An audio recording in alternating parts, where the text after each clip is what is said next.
WWE Summerslam is over. WWE did exactly as I predicted. I said it so many goddamn times, guys. They used it as a distraction. They pussied out. WWE has vaginas. Vince McMahon has a vagina. WWE has vaginas. Every single person in the back has a vagina in WWE. They were brilliant in a way because, as I said in my predictions, they would do something crazy to start this match to distract everybody from the fact that they wanted to take over the show because they didn't like Brock Lesnar or Roman Reigns. WWE did exactly as predicted. On this 6th year anniversary in a row of the Joe Cronin Show being live after SummerSlam and live after every WWE event there is, it was to a T. I thought it could have been blood. It could have been something else crazy. But in the end, they did the distraction because they pussed out the Nighthawk 782. Thanks for subscribing to the channel. What's up, everybody? Welcome to the Joe Cronin Show. We're going to take your phone calls about WWE SummerSlam. We're going to talk about this. And there's going to be a lot of controversial things said tonight. Very predictable as we thought. As I mentioned in multiple predictions, multiple reviews, they would do something that would make the crowd be invested, since Brock Lesnar and Roman Reigns doesn't invest the crowd. I find it pathetic, though, that they had to hide behind a distraction. For a minute, I thought maybe Braun will win tonight. Maybe they know, maybe this will happen. But again, they hid behind the distraction. I find it almost unbelievable. The show was pretty decent at that to a point, at one point, to be honest. They muted the crowd when they came out. That was very clever. We all could tell that happened. The crowd was clearly muted. Roman Reigns is the champion, as we expected. That could happen. Wish it didn't happen that way. Because I think it really is pathetic that you had to hide behind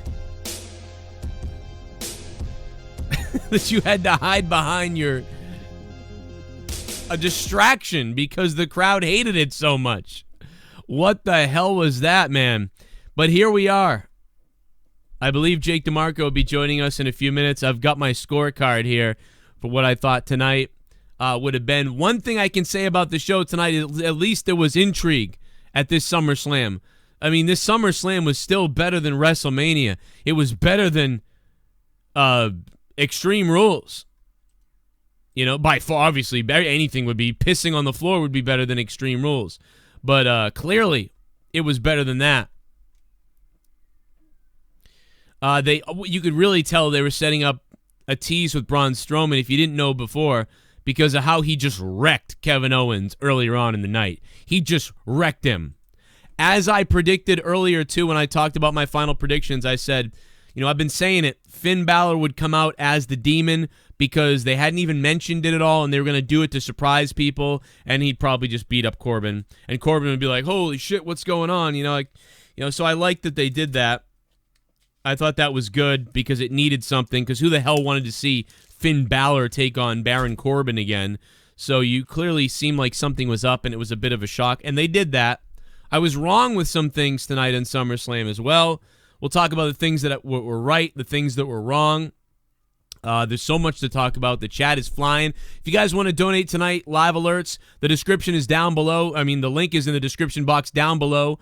The link is there for Twitch alerts. We'll put them up on the screen. If you guys want to super chat tonight, the $sign is down below. You can do it super chat wise. All the donations amounts are listed in the description box. If you just expand the description box, guys, this is my 6th year in a row doing WWE live here on YouTube. I am the longest running live review here on YouTube. and it feels goddamn good to still be here doing the shit that we're doing as people continue to subscribe by the hundreds right now today, every day, and fondle my balls. How are you feeling tonight about SummerSlam? 339-226-6610. The number's over there. Danny Deadly on Skype if you're from outside the U.S. and you want to talk about it. We'll have Jake DeMarco here in a few minutes. We'll hear what you guys have to say. The phone lines are friggin' jammed right now. Malik's on the phone. What's up, Malik? So, bro, what's up? What you think of SummerSlam? You know, I thought SummerSlam was better. It's decent. I thought it was better than what we saw last year and what we saw at WrestleMania. Oh, yeah, this was better than last year, better than WrestleMania. I still think WWE is brilliant because, as I mentioned, I thought they would either have the guy, I even mentioned that somebody would come out with the briefcase and stand there and watch, and that could happen just to keep the crowd distracted so they wouldn't take over the match. But why the fuck? Think about how fucked up that is. You need to create a distraction because the crowd will take over the show. Like how weird is that you need to WWE needs to create a distraction or they're going to take over the show. Yeah, they needed Braun Strowman to say Beastie Boy just so they can get a crowd reaction. Just so that the crowd doesn't go hostile as if this is ECW. My other theory I had was, of course, that maybe there'd be blood. Maybe right away someone would get busted open. But anything they could do to get the crowd's mind off of cheering for shit. They still had an Adam Cole chant for a second. That's how much they knew. And I said, it's funny, I said they would be stupid if they didn't create a distraction. But the fact that they actually did it and I saw it, now I'm starting to think, even though they did the right thing, kind of, but they did the right thing for the wrong reasons, right? So if you wanted to make Roman Reigns win and have this match again, WWE had to know that you need to make a distraction because the fans are just going to hijack the whole thing. And they knew that, and then they still did it. But the fact that you knew the fans would hijack the show or hijack the match should have told you that you shouldn't be doing it. But they do it anyway, and now I think they blame Lesnar.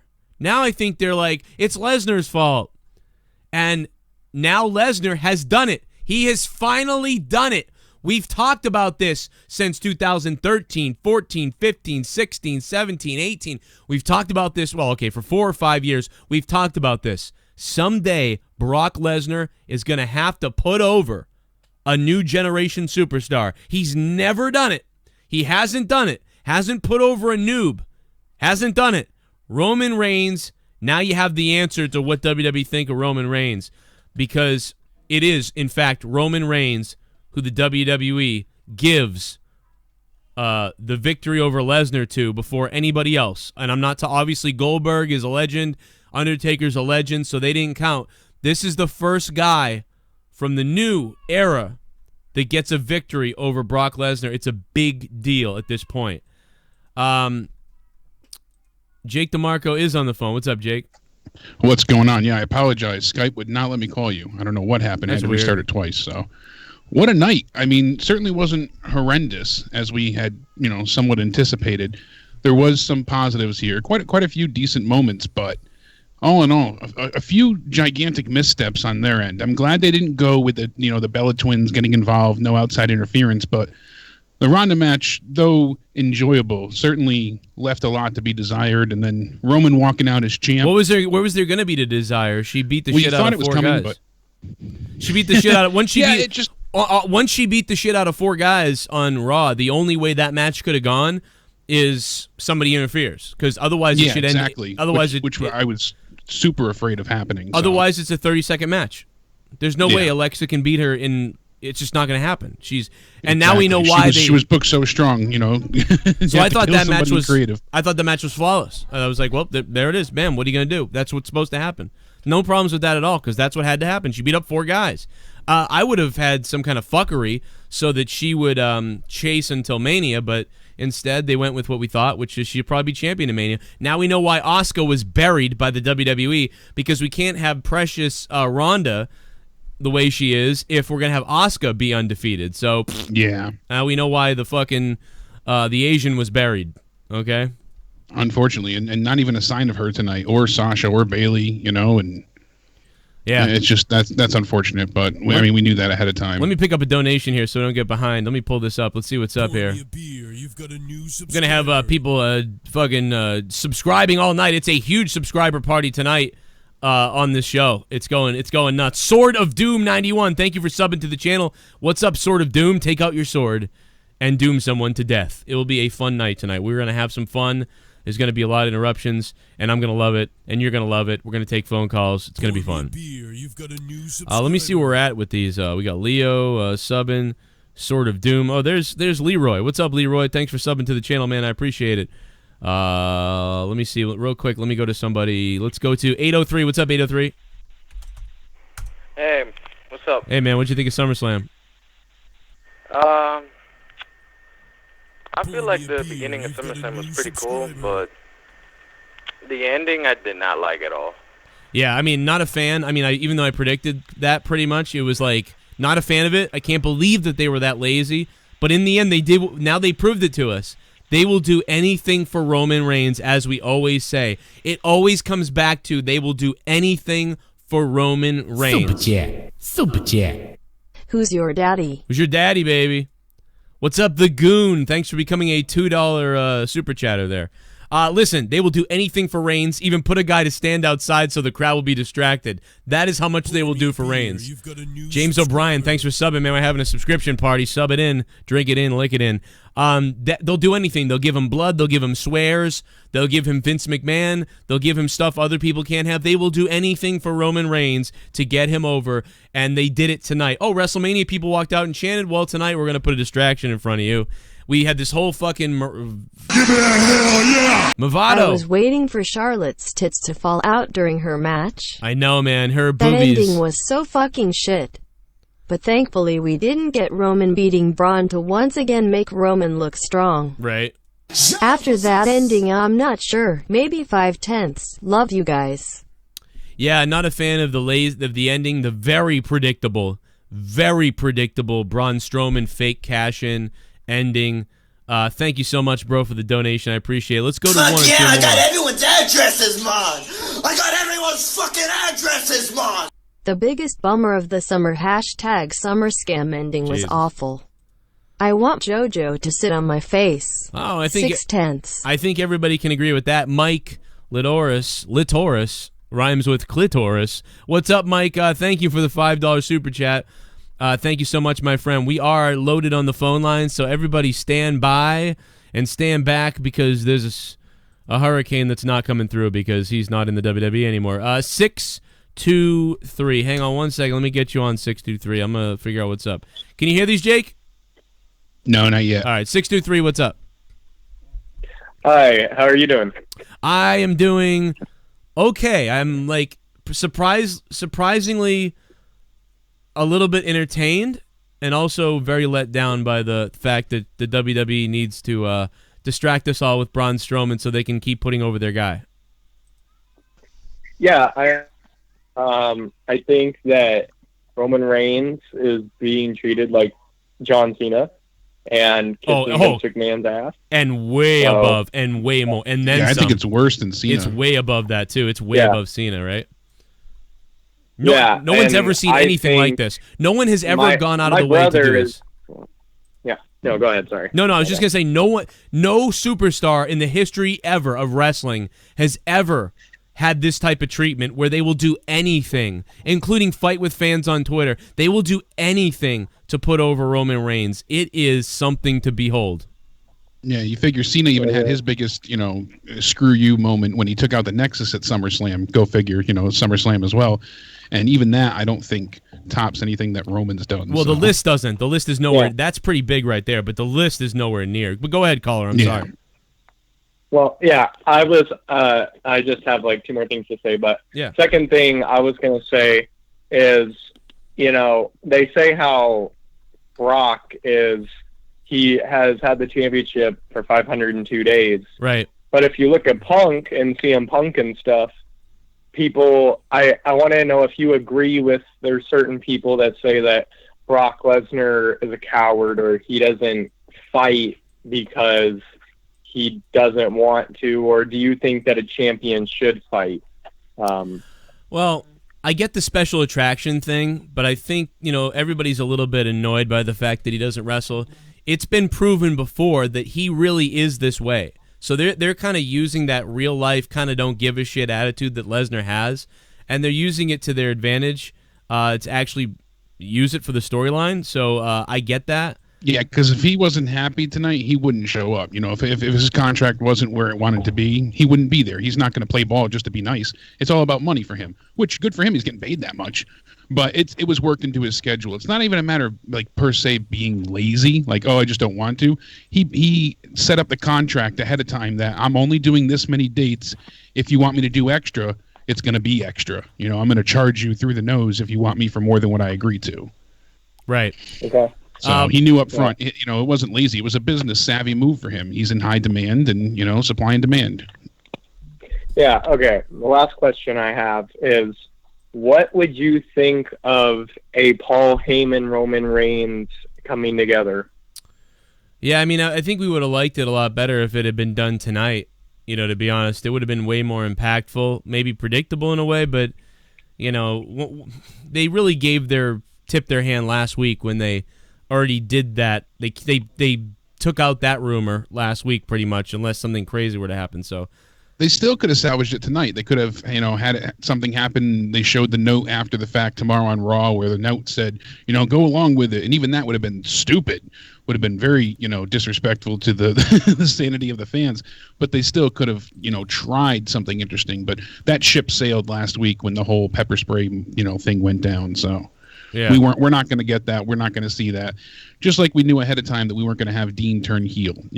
We saw them advertise Hell in a Cell, a tag match between Seth and Dean versus, Dolph and Drew. So that's what we're getting.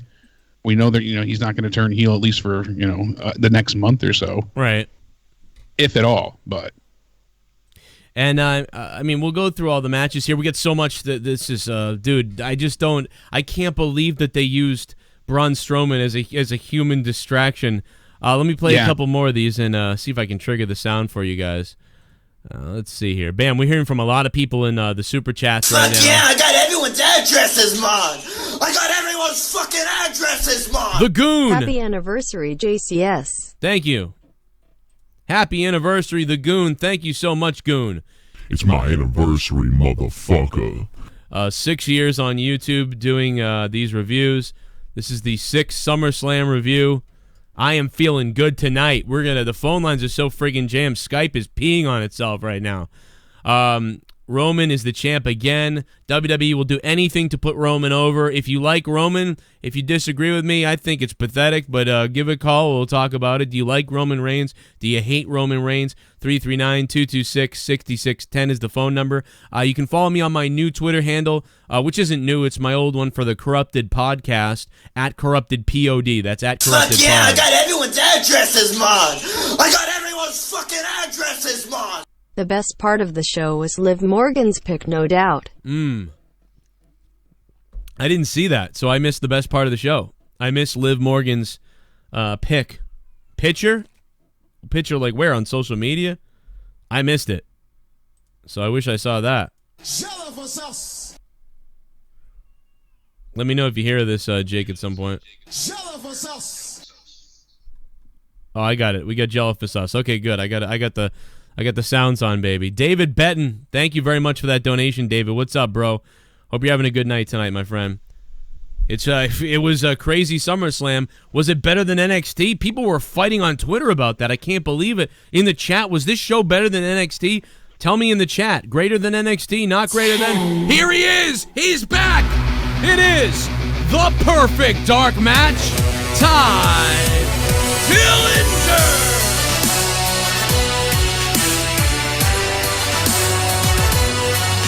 Hey, there's Oscar. Oscar's on the TV now.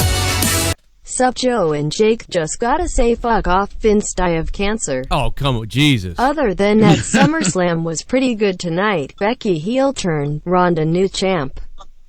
The Demon returns and Miz and Bryan confirmed for Mania 35. Joe and Styles feud continues. Big 6/10. Man, I think I might be around a 6 out of 10 with you as well. I might be around that score as well. I got to take a look at it, but I'm close to that too. Triple Gaming, thank you for the $10 donation, man. What's up? Over fuck yeah, I got everyone's addresses, man. I got everyone's fucking addresses, man. Boom. Slammiversary greater than SummerSlam. Smackdown won the night. Yeah, AJ Styles and Samoa Joe probably stole the night. Altuin, McGarvin. What's up, man? McGarvin, thanks for the $5. Appreciate that. A lot of shit to go, man. Lot of shit to go. Let me. Yeah, there's so much to go over that. Like I'm like, oh, I like this, but I didn't like that. So the score keeps adjusting. That's the problem. Yeah, I mean, I'll have to really think about it, but I got it most of it. There's so much to consider. 508, you're on the phone. What's up? What's up, Joe? I'm a big fan of yours. I hated SummerSlam. Vince should die of cancer. He's cancerous. Are you the one that just donated that? No, you just think so, too? No, that wasn't me that donated it. But yeah, he should die and Triple H should take over. Oh my God. Well, I mean, maybe he could just take over without dying. I'd be down with that. Yeah, but Vince needs to get out of there. He's too demented. This was demented tonight. Thank you, 508, for the call. Yeah, I mean, I think it's just pathetic that you had a guy come out there. Because I mean, it was obviously we said it was going to happen, but it's like they really did that. They really had to put Braun out there.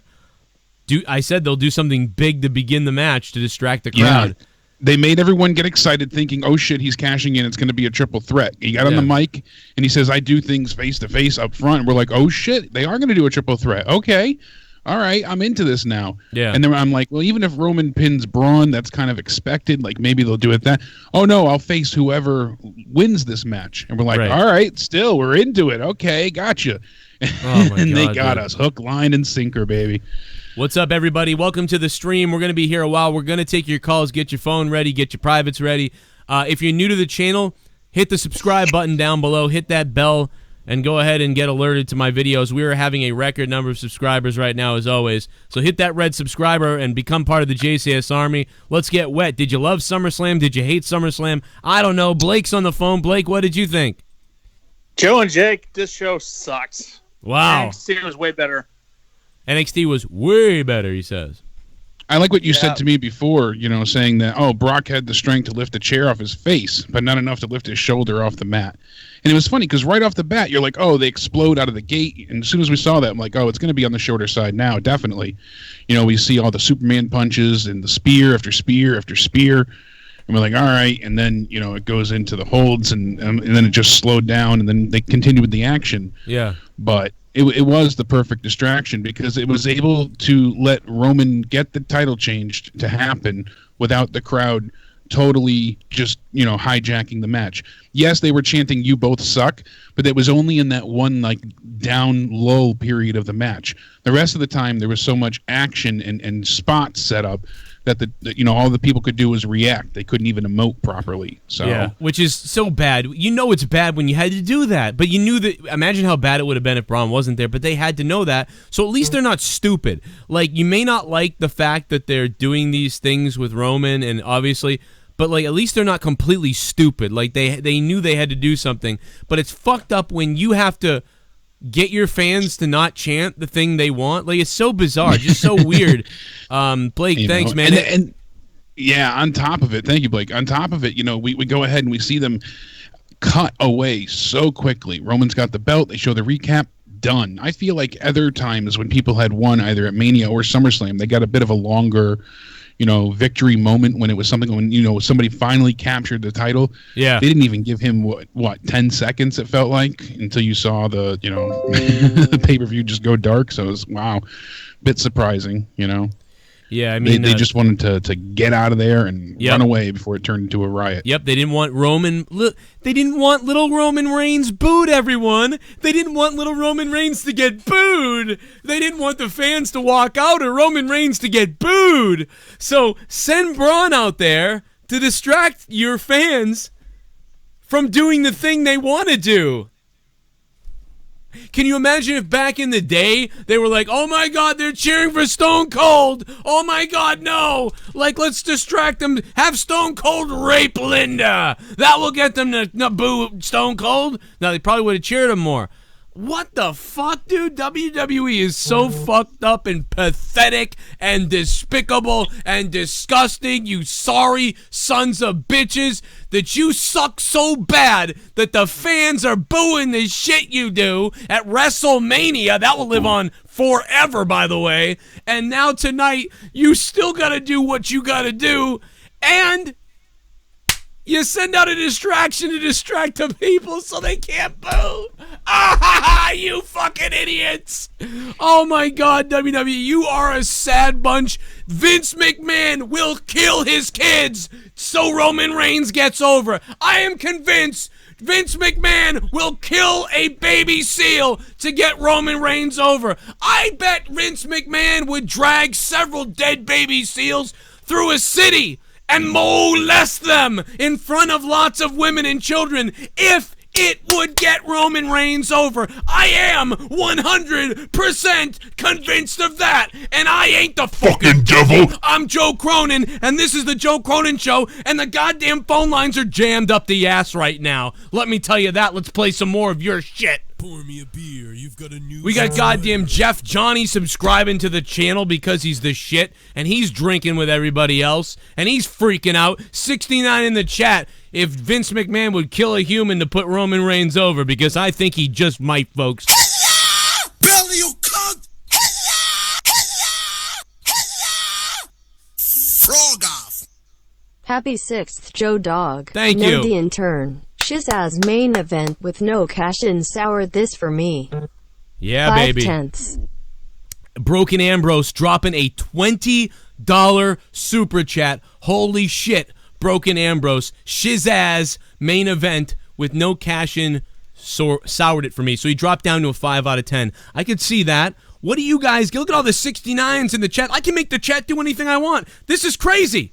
Oh my God, everybody in the chat, Ice Poseidon has no cock. Ice Poseidon has no cock in the chat. I bet you it happens. Ice Poseidon has no cock in the chat. Go ahead, highlight it, bold it, put rainbows around it. The chat is flying off the fucking handle. Here you go, chat. You're the star of the show. You're more over than SummerSlam is in the chat right now. By the way, September 14th and 15th in Massachusetts, the NWO is coming to Massachusetts. So don't miss it if you're in Brockton, Mass. or Lowell, Massachusetts, because Kevin Nash, Scott Hall, and X-Pac are coming. We're talking about Caddy Mac. Thanks for subbing to the channel. Look at the chat. Look at him just go crazy. Ice Poseidon has no cock. Pour me a beer. You got a new. I'm sorry. I do like... Some people wrote it CX.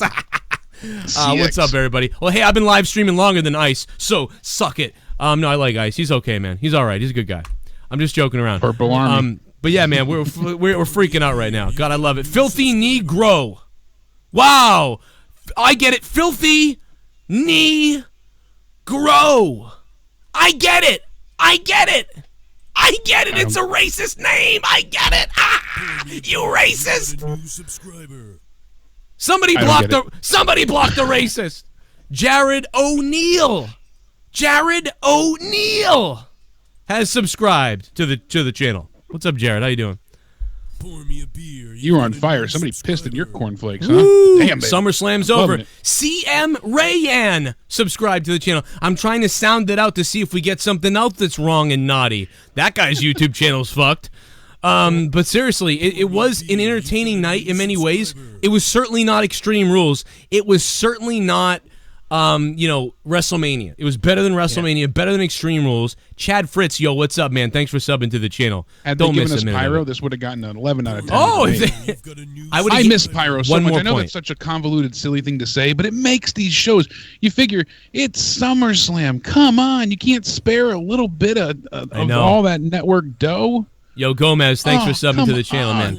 Please, blow something the fuck up. Buenos noches. Franco Acamp, thank you very much for subbing to the channel. What's up, man? Hope you enjoyed yourself tonight. Let me go to Skype here. A lot of people are Skyping in like... Yeah, it's supposed to be one of the big 4 pay-per-views. Make it feel special. Have some Pyro. It was nice to see, Demon Balor. A lot of us thought it was coming. But that was a nice touch. Did you see how freaking over he was with that crowd? Yeah. My God, that was nuts. I love the ovation that he received. Yeah, because that was the goal, man. Get them like they won't see this coming. I'm gonna do the ballot. I'm gonna do the Damon. You got to add me on Skype. So well. You got to add me on Skype. He's got so much fuel left in his tank. If they could find a way to give him a proper feud and chase for a title, I think it would work. Nah, I don't know about that, but I think they surprised people tonight, and they got cheap cheers for a lot of reasons. What they did. Again, he hasn't been booked right anyway. They just look, he's got makeup on. That's what I'm saying. If he was handled better. Yeah, Ryan, thanks for the sub, man. I appreciate it, bro. What's up, man? We're having a huge subscription party. Joe and Jake, JCS Army, the chat and newbies here for the first time. Damn it. Some great highs and but bad lows. Yeah. When Ronda stood in the ring with the belt and the announcers said, "Who can beat her?" I really wanted Shayna Baszler's music to hit. Would have been epic. I don't know about that. Shayna Baszler sucks. But Shayna Baszler, I mean. Haskell 420, what's up, Haskell? Thanks, man. I mean, she couldn't even beat little Kairi Sane the other night. You know what I mean? Like, so I don't think she's going to be able to beat up Ronda. They hid Asuka away so they could keep Ronda. Thanks for the donation, Haskell. Love you, man. So this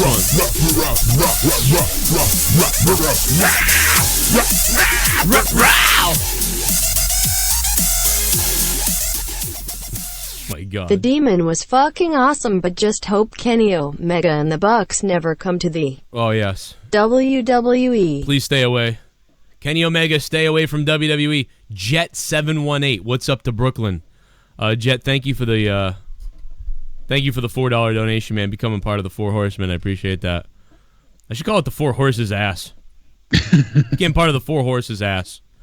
I like that. The phone lines are jammed. But some of you guys are calling in. You got to add me on Skype first, so just remember that. Remember to add me on Skype first if you're Skyping. Otherwise, call the phone number. Super chat. Charlotte is a 7-time champ in 2 years. What a joke. That is a fucking nightmare. I did like the match, though. I think mostly Charlotte put it over the top with that corkscrew moonsault off the top. That was fucking nuts.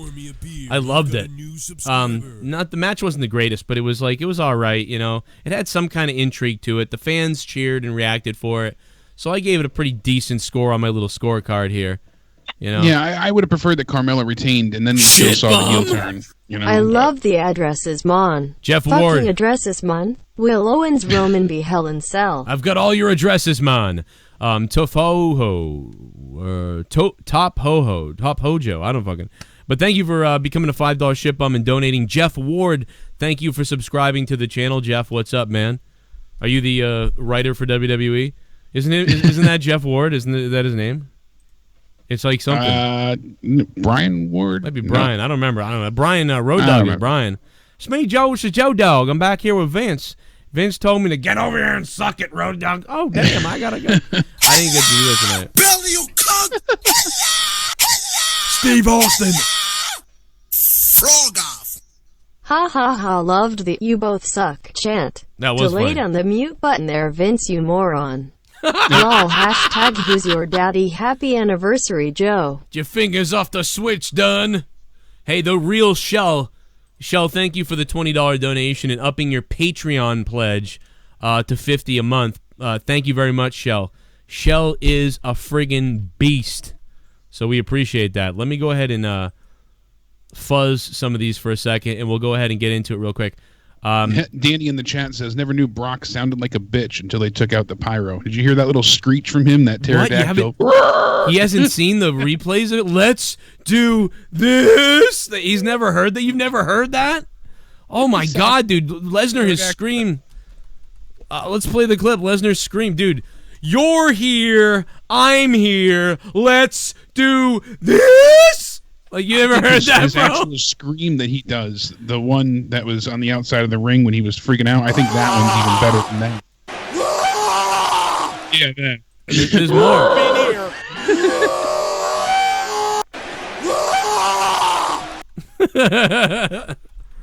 Dude, the "let's do this" is the best, though. That has got to be the best. You're here. I'm here. Let's do this. Dude, that used to be a donation alert for like 3 years ago on the show. Let's do this. Take over for a second. I'm going to pee myself. I'm going to pee myself, brother. Yeah, I know it sounds crazy, but to see Charlotte win yet again doesn't do much for me, especially the way she's being handled as a face currently. I would have honestly preferred Becky gets her moment, gets her win. I figured at SummerSlam would have been a great time. The crowd was super hot for her, you know, all behind her. And then we go ahead and it's like, you know, all right, Charlotte wins, yay. Wasn't a bad match. I enjoyed it. There were some cool spots. Wasn't the best ever, certainly, but I actually preferred this women's match over last night with Kairi Sane, honestly, and Shayna Baszler. It's just, I don't know. I know Carmella, the screaming is just beyond irritating, but if you could get her just to duct tape her mouth while she's wrestling, it'd be fine. I enjoyed what she did in the ring. I actually think she's gotten better. It's just, you know, I'm glad we got Becky to turn heel. That certainly added to the overall score and feel of the match and that segment.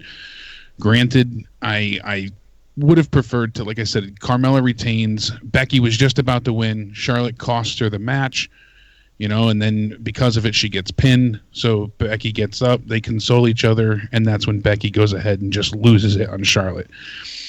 Now, this sounds kind of ass backwards, you know, but I was okay with The Miz cheating to win. I didn't mind the dusty finish, you know, the shitty outcome when it works. It works in the story. It worked with the feud. It worked with everything that they were trying to establish.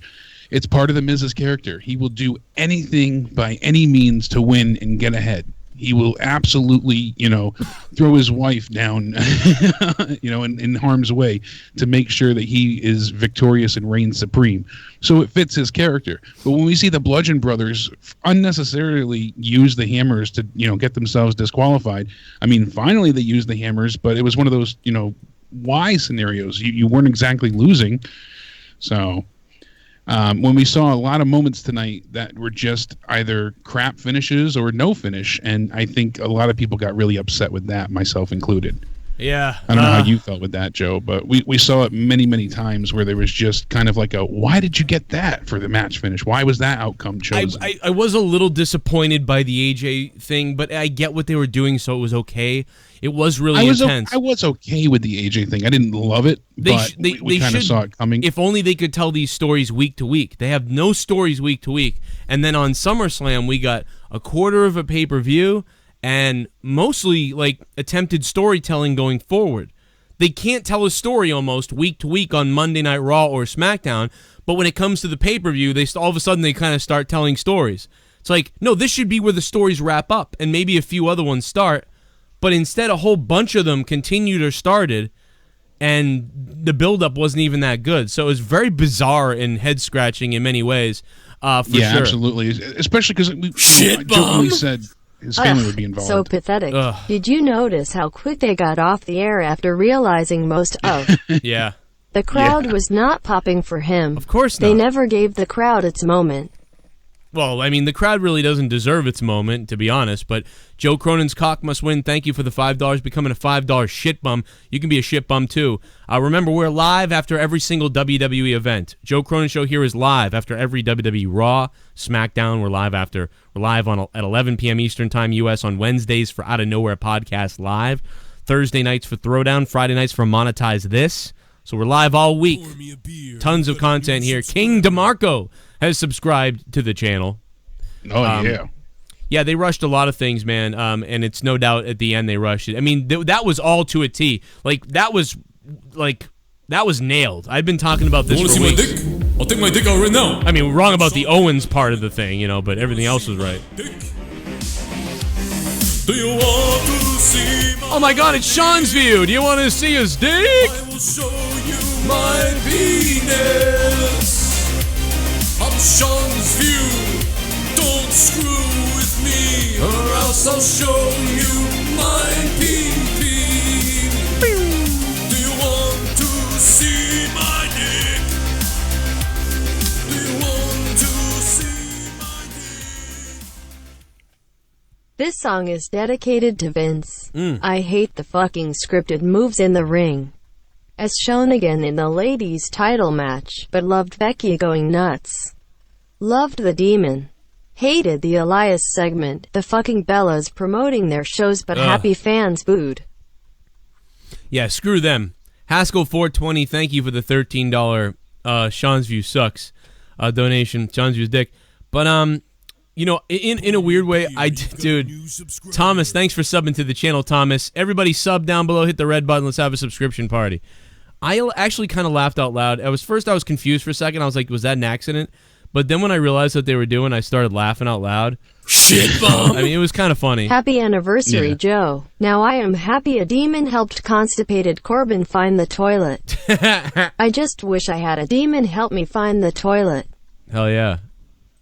I'm glad you say, no, it was just a squash match, but that was the whole purpose of, you know, the demon coming out to, you know, obliterate and destroy. That's you know, he taps into his inner craziness. He goes to that dark place. Roman Reigns is your WWE Universal Champion, and they used all the distractions in the world. Are you regurgitating? Aru! Sorry, threw up a little bit. Shin-Chu! Thanks for the $5 and becoming a $5 ShiBUM, Aru Shin-Chu. You can become a $5 ShiBUM too by using the donation link down below. I don't know what's going on. I think the engine's stalled. God, this fucking... I think the engine stalled. Oh! Why is this a donation? I have no idea. I have no idea. Why is it? The engine stalled. Roman needs to come out on Raw tomorrow night and be selfish. That he done this for me and not the fans. His push is by far the biggest ever, even bigger than fucking Hulk. It's so ridiculous. Oh, Movado, this has never been done. Thank you for the $13, Movado. You are correct. It has never been done like this. This is wild. It's okay, Alexa. I'll console your sweet ass after that beating. Oh. Now sit on my face. Oh, my. Eat your way to her heart, baby. They're treating me like a black man. Thank you, Ross the Boss 86. What's up, Ross? I've been watching since 87, so I'm down there with you, man. I'm ready to go, bro. I have no idea where that donation came from, Null Death, in the chat. I don't know, man. What's going on? So good. I think my engine's stalled. Yo, Zayd, thanks for subbing to the channel. What did you guys think of SummerSlam in the chat? Let me see what you guys think. Go ahead and drop your 5 out of 10, 3 out of 10, 10 out of 10. Did you like SummerSlam? Let me know. 339-226-6610. ShiBUM! So now how will they write off Brock tomorrow? He rates a rematch, correct? Does he use it tomorrow, and if so, what happens? Does he lose twice in a row? Well, I believe Brock Lesnar is booked for Raw tomorrow night, so Joe Cronin's cock must win. Thank you. Jake, he was announced to show up tomorrow. That's been on the website for quite some time. That doesn't mean shit, though, knowing Brock in WWE. So card is always subject to change. Yes, but he was announced previously to appear on the Raw after SummerSlam. All right, so he should be there. He should be there. Happy anniversary, Joe, and shout out to the chat. Mike Daniels, thank you for the $3, man. Happy anniversary. This is my 6th year doing WWE SummerSlam, and I've been live. I've been on YouTube since 2007, but I've been doing wrestling on YouTube since 2012, and really officially started going live at SummerSlam 2013. So this is the 6-year anniversary.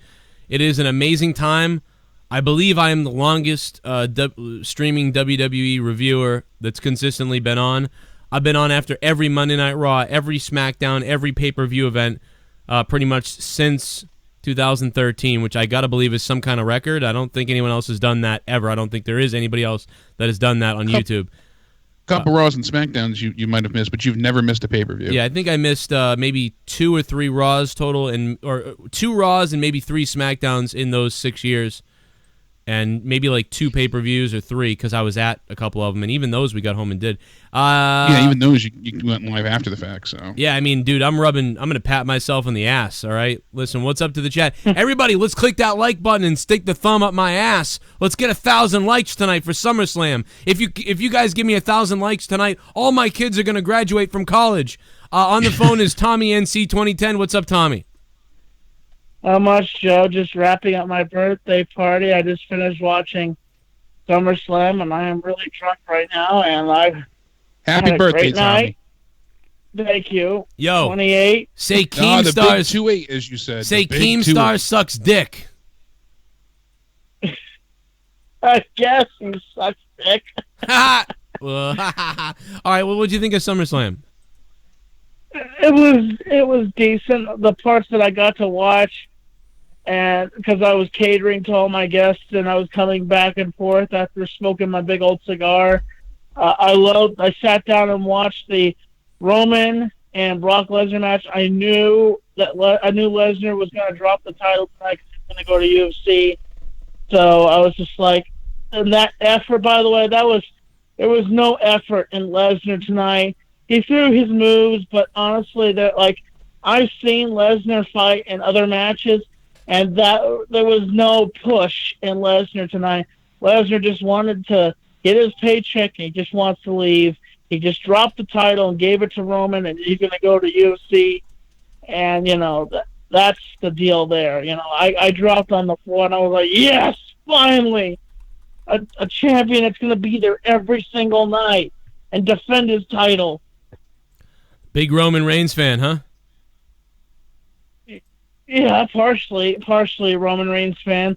Partially, I like Roman. Partially, I don't like him because I agree on what you say, Joe. He can't work his way around a microphone. He needs somebody like Paul Heyman that knows how to talk. Ladies and gentlemen, my client, Roman Reigns. Well, what do you think about the fact that at WrestleMania the fans all booed and people left, and tonight the fans would have done the same thing, but they had to send Braun out there to distract the fans from booing the crap out of both the guys in the ring? How pathetic do you think that is? I thought it was interesting because the fact is, if you hear the audience, you both suck, you both suck. It was kind of funny. I bet you Vince was in the back slamming his head against the desk because he's just like, damn it! Vince is probably why can I not get good wrestlers? Vince is probably in the back smiling, I bet. You know what I mean? But you listen, man. Tommy, thanks for the call, bro. Good to hear from you. Guys, don't forget, Corrupted Podcast last Saturday night was amazing. Episode 61. It was 3 hours long on Patreon. If you guys like what I do on this channel, we do about probably 18 hours a week here on YouTube, right, on this channel for free. But if you want to support the show, become a patron. Patreon.com/Joe Cronin Show. 30 hours of bonus content a month. And one of those bonus contents isn't a wrestling show. It's the Corrupted Podcast.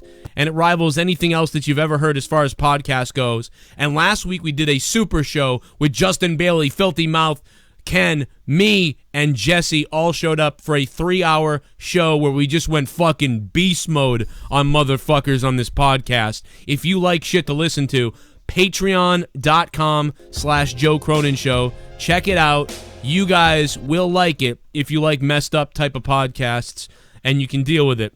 $2 a month is all you need. $1 a month even. $5 gets you everything. Patreon.com/Joe Cronin Show. Shout out to Willie O. Mack. Just became a $10 patron. What's up, Willie? We're going to keep taking your phone calls tonight. We have so much stuff to get to. There's so many alerts and donations coming through. We're going to let those play. See what's up. Party. Christian O. Asterisk, oh my god, look, they're treating me like a black person, asterisk. Oh my god, they're treating me like a black person. Oh my god. Oh my god. We broke down the man who looked like Will Ferrell at the airport being arrested by the cops the other day on Corrupted Podcast on Patreon. You can get you can get the first 30 episodes free on iTunes if you want to check it out. What was that, Jake? He did it to himself. That's, yeah, that's what amuses me the most. He was like, "Oh, it was a stunt." Fucking bored idiot. Yeah. It was really funny though. On. He sounded like Will Ferrell. It was really funny. Hell yeah! As much as I wanted Braun to cash in tonight, I couldn't be more happier that Beastie Boy lost the strap, even if it was Roman. Love you, Joe and Jake. Cole Zeller, thank you for the 316. I think there are some people that thought that way too, where they were like... Yeah, I'm one of them. It's really bittersweet that it is Roman, but I'm happy to know that at least the belt will be around. Yeah, the belt will be on TV again. Exactly. Well, Vince McMahon counted on that. That's why he kept Brock off TV. I mean, it's been gone since, what, Survivor Series 2016, was it? Because we went into 17, then 8, or no, 20, yeah. Yeah. Yeah, because that's when Goldberg took it, and then he didn't defend it for quite some time. Or no, he fought Brock then. It was the Royal Rumble, right? Or the one after that. Whatever. It was the pay-per-view after the I can't even remember it. Honestly, it all blends together. Yeah, it was right before Mania. He beat Kevin Owens for it. Goldberg had it. So since Goldberg's had it, it's been almost 2 years, essentially. DGK gang, yo, what's up? Keep up with. DGK, thanks for subbing to the channel. Yo, Renegade, what's up, Renegade? Oh, shit. You might get it's been a long time. You might get interrupted, but I'm going to leave you on anyway. Pour me a beer. Go ahead. I have to say I was impressed with SummerSlam for the fact that they actually used color in 2 different matches. I don't know if those were on purpose. I think both were accidental, to be honest. Maybe not AJ, but I thought it was. I thought they were both accidental. Billy, you cunt! Oh shit! Frog off.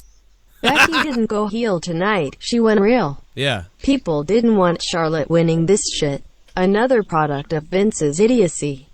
Good job, fuckwad. Beef Roller, thank you for the $8. The 888. I agree. I don't think Becky went heel. She went real. That's a great comment. I don't know if you heard that somewhere or you came up with that. If you came up with that, Beef, that is 100% you nailed it.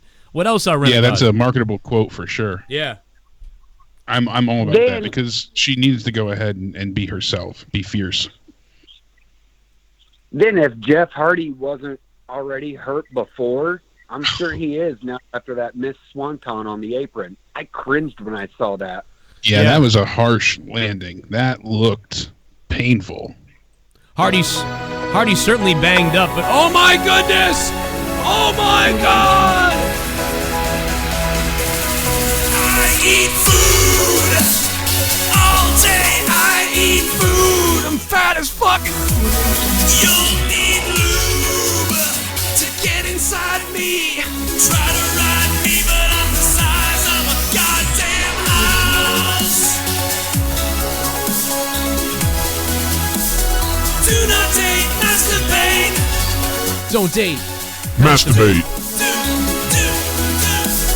Do not date, masturbate. She's going for the world record. It's up. It's down. She's going for the world record. Her chest is going to cave in to her private parts.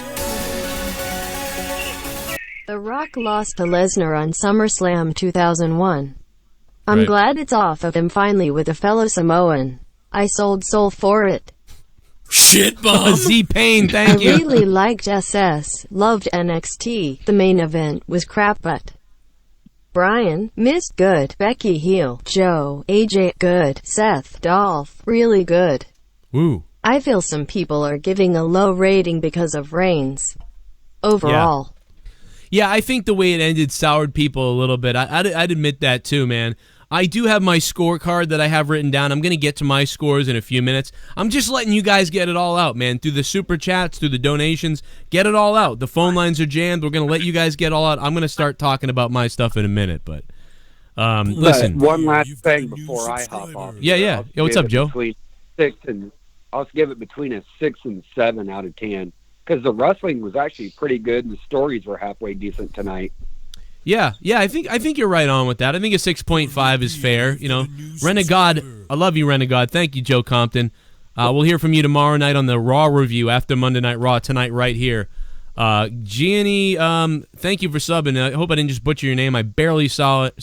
So Pour me a beer. You've got a 2682 Shark. Thanks for subbing. What's up, Jake? Rostafa makes a great point too. You know, the fact that the Universal title was debuted for SummerSlam. Finn won it. He had to relinquish the belt, and due to injury the next night. Right. Kevin Owens won it in that fatal 4-way match there, with Triple H interfering with Seth. And then from there, it was never defended on Raw or TV. Wow. I'm pretty sure that's the way it stayed until he went ahead and we saw Kevin Owens lose to Goldberg, and then Goldberg lost it to Lesnar, and Lesnar's had it since. Wow. So it hasn't really had that much of a television show of force, essentially. So the belt just hasn't been around or showcased The much. belt has been miserable, man. It has had the worst fate. Besides the Cruiserweight, that has had some kind of jinx too. But 929's on the phone. Guitar Hawk, thanks for subbing. 929, you're live. What's up? Yo, 929, you're live. What's up? Probably muted himself because I had him on hold for a while. You there, 929? Oh, fuck Roman Reigns, Joe. Great way to come in. Hello, is this Joe? Oh man, hey 520, hang on 1 second, man. I'll put you on in a second. 929. What's up? You like the show at all? Amber Lee, thanks for subbing to the channel. What's up, Amber?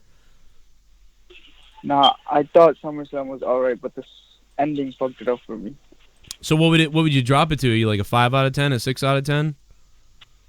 5 out of 10. You've got a new subscriber. Wow. Yeah.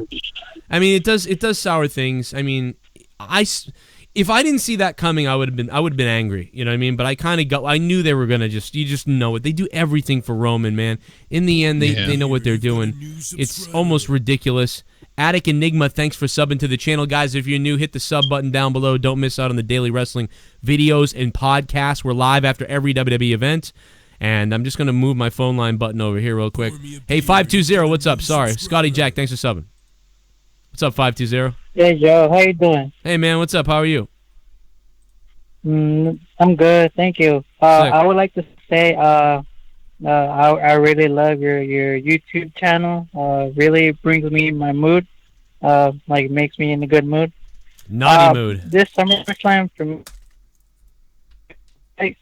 the show overall was good in my opinion. The only thing that was bad was the main event. In my opinion, I think I was just so upset that Roman won. Because they keep shoving him down our throats, and this is really getting tiring. I started saying like, "Oh, I hope the company goes bankrupt," Like, oh my God! I mean, at least the only thing I can say is at least like they sort of kept our intrigue throughout the whole show, like but it felt like a magic trick sometimes. What they were doing instead of just like NXT had no magic tricks the other night. For the most part. Yeah, NXT was just straight up wrestling. It was a lot of sleight of hand tonight. Like, the match going on, but look over here, we're trying to entertain you. A lot of those kind of feelings. And that's unfortunate that they have to kind of be deceptive to make you enjoy things, but it worked in some regard. Yeah, I mean, in many ways, I was, like, entertained. Like, they kept my interest. That's what I can say, as opposed to Monday Night Raw, usually, where it doesn't keep interest at all. They at least kept my interest somewhat tonight, so that's the good thing about the show.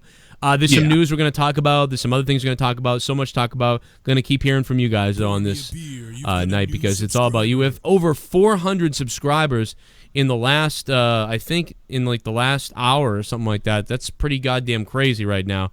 Kazim Reyes, what's up? How you doing? Big Fuck yeah, I got everyone's addresses, man. I got everyone's fucking addresses, man. Breaking news, Luke Gallows and Nia Jax. Luke tweeted it. I saw that. WWE was scared tonight. Big middle finger to the fans tonight. F Roman, Vince Brock.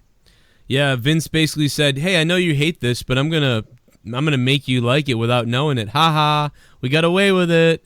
Finn Balor forever, thanks for the $5. And yes, apparently Luke Gallows is banging Nia Jax. Yeah, to have that come out. Like, people are like, aren't you married? I thought he was married. I thought so too, so. I mean, the other one is, so maybe they thought he was, but I thought Luke Gallows was too. I thought so. Are we crazy? I mean, or is he like, what's going on? Give me that hell yeah! Could be wrong. I'm hoping this means more will happen tomorrow since I'm going to Raw. No Dean turn, no Roman turn, no cash in. Maybe Braun will cash in on Roman tomorrow. That would please the fans. Yeah, I think it might. I agree, but now I'm starting to think oh man, Braun's going to hold that thing for a while. But usually once Braun gets something set in his sights, like he's going to be pissed tomorrow, Diverse. So Diverse, thanks for the donation. And it would help them boost some ratings tomorrow going forward. Super Jet. 69 CX Ice Poseidon has no cock. John Wills. Thank you, John Wills. What's up, man? How you been? Phone lines are jammed. I will get to the phone calls in a few minutes here. They are loaded, though. Keep trying. Isaac M., thanks for subbing to the channel, man. Drink a beer for me. I'll drink one for you. We'll all drink one and have a beer. It'll be a lot of fun. What's the best match of the night, Jake? Ooh, the opening match was really good with Seth. Seth and Dolph tore it down quite well. I'm trying to think besides that what really stood out. For now, just top of the head, I'd have to say, yeah, the Intercontinental title match was really good. Super chat. Daniel Bryan and The Miz was good also as well. got Demon Darth Maul. Also got Demon Balor, Demon Darth Maul. Yeah, it was good, Finn Balor. Thanks, man. I'd probably say I thought AJ Styles and Samoa Joe was my favorite match. Then Seth Rollins and Dolph. And then there was another one I can't remember. But those two for me were the best. James Brunson, thanks for subbing to the channel. Yeah, I'd go AJ and Samoa Joe first. That impressed me. I thought we were going to get sleeper match, but instead we got, man, that was intense. I enjoyed the shit out of that. It was slow at first, admittedly. You know, it took them a little while to build up. The TNA chant was funny. That made me really pop, hearing the crowd go off. Well, I just went, like Vince is thinking, this is why we don't do this.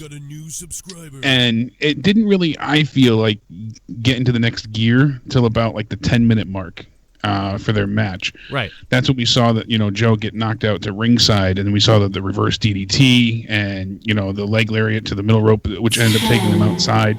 Through the table, all that kind of stuff. So that leg drop on the top was great. I just loved it.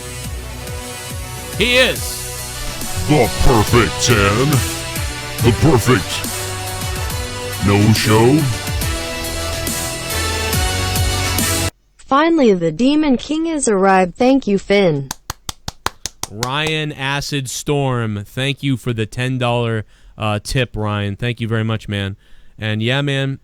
Demon Balor. They did it. They had to do something, man. He looked cool. It was exciting. It was timed perfectly as the crowd was tired and everything. Brought it back up again. Just as I thought the little bit of comedy relief with Elias was good timing, although it was a little bit like, what? So some people got it, some people didn't. Whether that was a miss or a hit, you guys have to be the judges on that one. We'll get to the SummerSlam poll that I have up on maybe I'll put one up on Patreon in a few minutes, and we'll talk about that. Yeah, I hated the Elias moment. I understood what they were going for. They were trying to have that, little breather moment.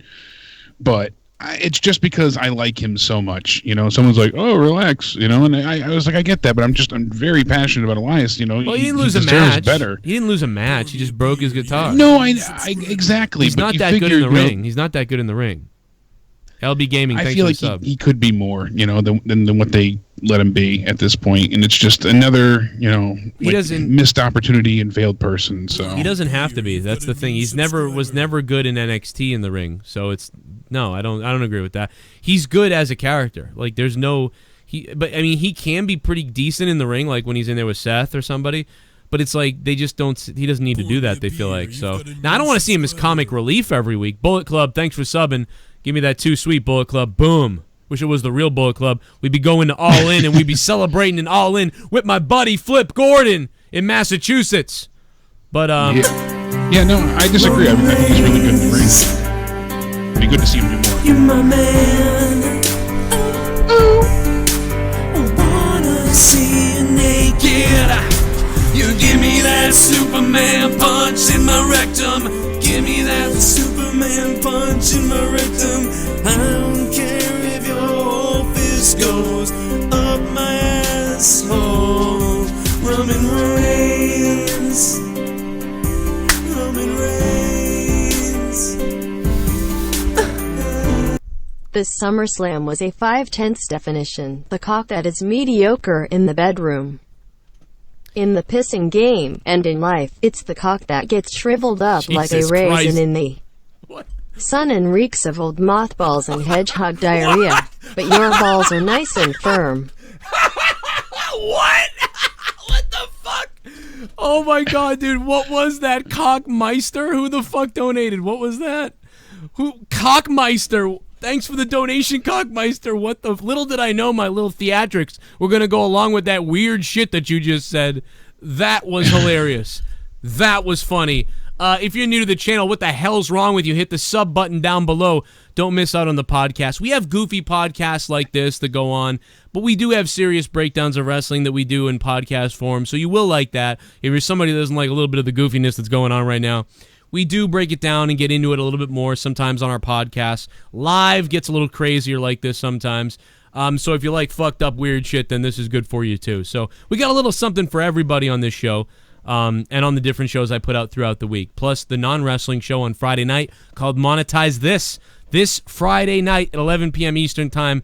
You will see nothing else like it on YouTube. I promise you that. So what's your favorite match of the night? What's your definitive match of the night? I have a hard time saying that it would be Dolph and Seth because we've seen it so many times before. Yeah. But they just really impressed me with what we got. And not to mention, McIntyre looked like a unmasked, Darth Vader in a sense. Just with that type of, almost trench coat like gear that he has when he's walking, he just has that brooding, intimidating look. It really is next level intimidation. But I don't know, man. I don't know what he has to do with the match. I mean, come on. What was the best match of the night, Jake? God damn it. Yeah, I would have to say the opening. That and Daniel Bryan's match is right up there for me. They really kicked the shit out of each other. Man, you thought Daniel Bryan's match was the best match of the night? For me, I liked it. I liked it a lot. It wouldn't be the best. I'd say Seth and Dean, finally getting the upper hand on Dolph. I think that would be my favorite match of the night. That's the best match of the night. But I really, really enjoyed Daniel Bryan and The Miz. I feel like the psychology was there. The heart in the match was there. It continues the feud nicely. It doesn't wrap everything up like people thought it would. I really enjoyed it. So there was a lot of moments where they put it all out there and really, hurt each other. Miz's chest was all sorts of torn up. It was pretty brutal. I give them a lot of credit for kicking each other's ass that much. I'm looking for my stylus because I had my stylus out of my phone and now I can't get to my notes. My goddamn phone. Oh shit. But I mean, I think I had the Daniel Bryan Miz at like the third best match of the night or fourth best, something like that, because I just thought it was kind of like a generic thing. They did a decent job taking it above a normal sort of SmackDown match. I think it went above that, but it really didn't kick in any kind of gear, and then it had the fucked up ending, which we kind of expected, but yeah, I don't know, man. I think the AJ and Samoa and Seth and Dolph were the two matches fighting for the #1 spot tonight. But what do you guys think in the chat? Let me know in the chat what you guys think was the best match of the night, because obviously I can't get to my my old Twitter account, so I haven't put up a poll. But I did put up a little poll on Corrupted Pod on Twitter, at Corrupted POD on Twitter. But let me know in the chat. I'd like to see what's up. The pre-show was garbage. Pre-show was a waste. You could sum it up in one word: shit. Honestly, that was a total waste. There was nothing that was even really entertaining. Even the cruiserweight match was kind of just eh. Yeah, it seemed there like was just nothing to it. Well, now you know why they didn't change any titles on the pre-show. Instead, they waited to do the IC belt to change. So it was like, oh shit. Once they didn't change any titles on the pre-show, I went, oh my god, like they're changing something on the main roster. But really, what changed? The Universal changed. So many belts changed. Yeah, Universal, the both women's title and the Intercontinental title. So 4 belts. Yeah. How did you feel about Ronda's makeup? Because that was a huge point of contention for people on Twitter. By the way, Pete Dunne and Velveteen Dream 2 nights ago was one of the best matches of the entire weekend, and you guys didn't even get to see it. Yeah, unfortunately. Simply amazing. It was better than anything to me that happened tonight. I didn't give a shit. I didn't quite understand what the fuck was wrong with everybody. She was trying to have that fierce look, and I liked it. I think that worked. She had the new ring gear.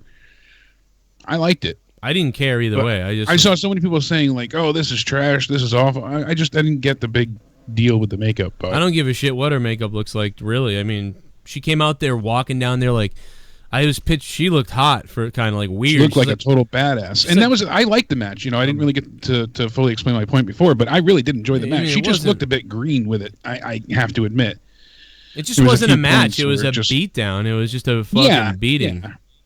So like that's why I gave it like a 6 out of 10, like based on the idea, the emotion, what they had to do. Hey, that makes sense. She beat the shit out of guys. Of course she bit the shit out of these guys. Yeah. This is one of the things we said on the Raw review. It'd be a complete mind screw if they didn't go ahead and have it end this way. Because, like you said, she beat up the male security team, and now she's going to have a hard time taking down 100-pound Alexa Bliss? No way. Yeah. 5 foot nothing. And I enjoyed the fact that she went ahead and she did the little ploy of like, oh, I'll get down and hands behind my back and, I'll let you go ahead and try your best. And she still couldn't, take her down in that moment. It was just that when she was setting up for the Samoan drop that she does, it looked a little awkward. And, her everything. Calling out, who's going to be the next Raw Women's Champ? Her yelling that. It just, I don't know, a little out of the moment. It was still a little weird. Great match She just seems in the sense insane. of entertainment. She is weird. She doesn't know what it's just she throws the shit out of people. 512, what's up? It still looks a little green. That's my point. Hey, Joe, what's going on? Yo, what's up, man? How you feeling about SummerSlam? Good. I feel like the complete same with you on the Ronda thing. I feel like she acts a little bit too hard sometimes in the ring. Some of the stuff that you hear her say is kind of weird, and it makes me cringe a little bit personally. So. Yeah, I mean, I'm not too down on her though because like WrestleMania, she was like one of the best things. So like I'm still kind of riding that intensity she has. So at least I can appreciate her intensity. That's the thing. But I do agree, it was a little weird. There was some times when I couldn't tell if I liked what she was doing tonight or I didn't like it. I couldn't really tell when she was like, "Who's gonna be the next women's champ?" It was kind of like with Alexa on her shoulders. That's what I'm saying. Like it was just that. Yeah, that moment was like and the way she landed, it looked a little green. But they booked the way they book her the way they book Lesnar. I mean, Lesnar says the same shit and throws people around. Yay, UFC person holds belt forever. I mean, that's what we're doing again. Because who's going to take the title off of her now? Yeah, exactly. That's essentially where we're at. It's going to be the era of Ronda at this point.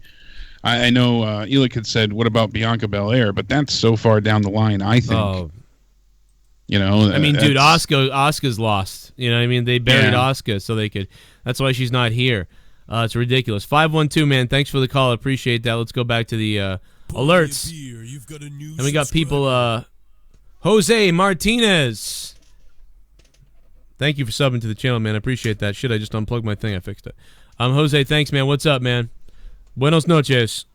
And you think about who wasn't there tonight: Bobby Roode, Asuka, Sasha, Bayley, Nia Jax, the Usos, the Bar. Yeah. It's just Alicia Fox, you could even say, but no Sasha, no Asuka. Like, what the hell? It's crazy when you think about it. Yeah. Yeah, and there was that going around that Sasha and Bayley were supposed to have a match added in, but they ran out of time. But they were just going to have something thrown together.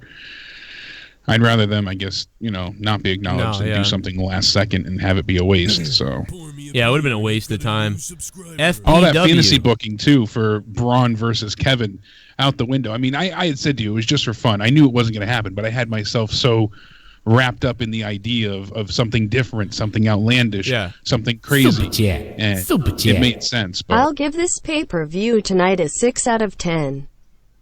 All right. You know what? BD Skeleton, I think I'm there with you. I don't have my notes anymore that I marked all the matches, but I'm about there with you. Pour me a beer. You've got a new subscriber. Reese Sadler, thank you for subscribing to the channel. Thanks to everybody who's been subbing. We're having a big subscription party here on the Joe Cronin Show. We're talking about WWE SummerSlam, and we'll be talking about it for a while now. And we're bringing back the pub on Monday night. Stand-up, SummerSlam, JK, nothing is that bad. Happy anniversary, Joe. Wow. Tuned in for Corrupted for the first time last night, and it was hilarious. Thank you. Sign up for Patreon if you hate Roman Reigns. Thank you, Christian. Wow, you really hated it to like Tommy's stand-up. But yeah, Corrupted podcast on Patreon. Guys, become a patron. Even for $2 a month, you get Corrupted. $5, you get tons of bonus shit all week long. Plus, you fund my show and keep the show going. Basketball dance off the concrete. Alex! I mean, I'm just so sick of you little meth head devil worshippers. I'll be honest, I'd like to take a big bite out of your face. If Braun doesn't cash in tomorrow, isn't Roman and him both hypocrites? Yeah, I guess so. I guess he would have to, because he would have to again. But maybe he'll run into the Brock Lesnar beast. So tomorrow, my worry is that they'll put Lesnar versus Braun in a match and not Brock Lesnar, and he won't get his rematch tomorrow. It will be Braun versus Brock for that little Beast Boy comment or whatever the fuck Braun said. Then Brock cost Braun the title, essentially, by taking him out with the briefcase. Funny, when he was doing that, I go, throw the briefcase into the crowd, then he can't cash in. And then he whipped it up the ramp, and I went, oh, no. Thank you for the donation, David Betton. You brought back Alex Jones. Mongoloids. Super chat party. They're all coming to get us. Do you think anybody is going to return or come back for Raw or SmackDown? I want to believe so, but I'm not counting on that. Who would we have return or come back? Jason Jordan is possibly on the shelf for good. Jordan is fucked up. Unfortunately. He's messed up, bro. Yeah, I mean, you never know. Become a patron and check out my website, joecronshow.net, because I could be the next Alex Jones. You never know when they're going to take me out, man. They took Alex Jones out. They'll take me out, too. They don't care, man. They don't care. They want to silence us. That's no doubt about it. Thank you for the donation. I appreciate that. Boom. ShiBUM.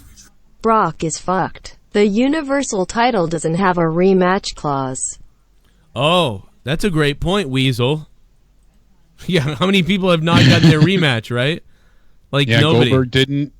Everybody so far that's lost it hasn't gotten their rematch, so that's accurate. You wonder if there's... Kevin Owens didn't. Finn Balor didn't. There we go.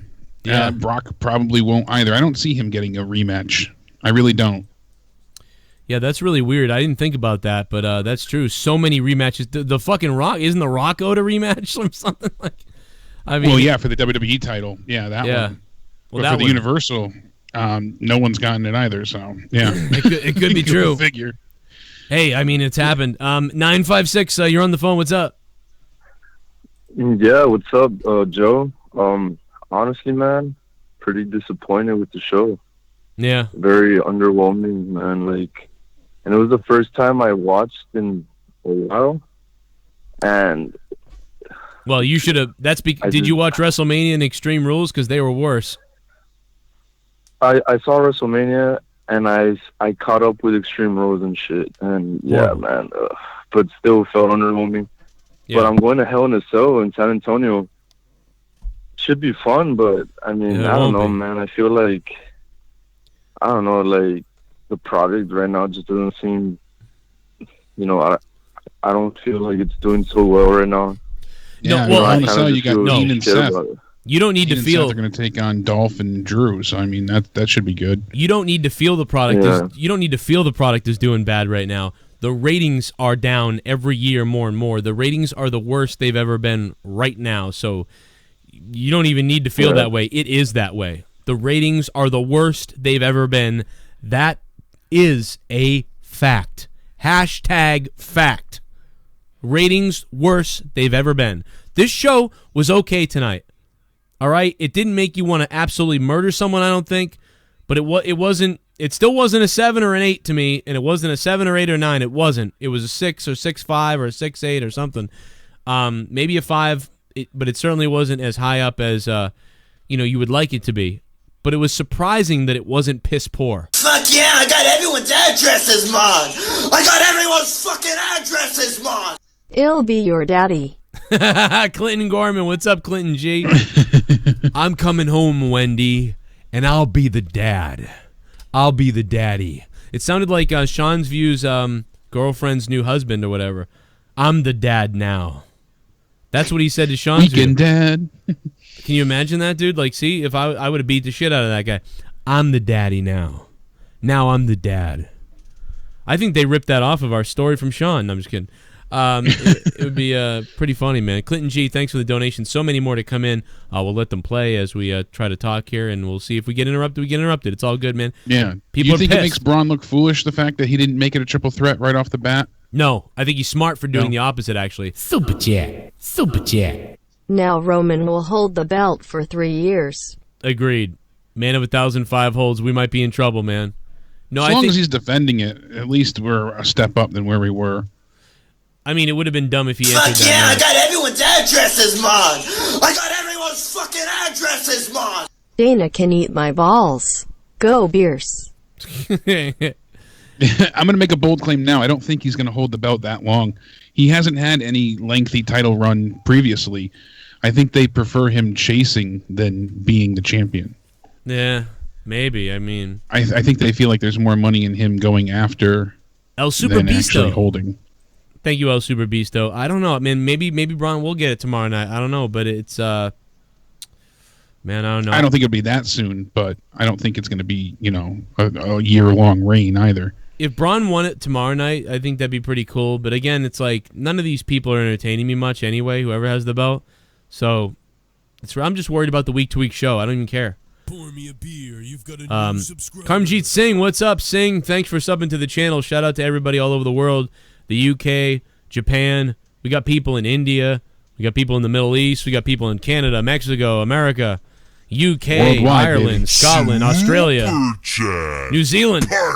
Schleppy! Do you guys think they will book Flair versus Ronda for Evolution? Schleppy, thanks for the donation, man. Maybe. That is a possibility. Now, I thought they were going to set up Flair and Ronda for WrestleMania, but it is possible. They'll do champion versus champion, but they'll spill their load if they do it at Evolution.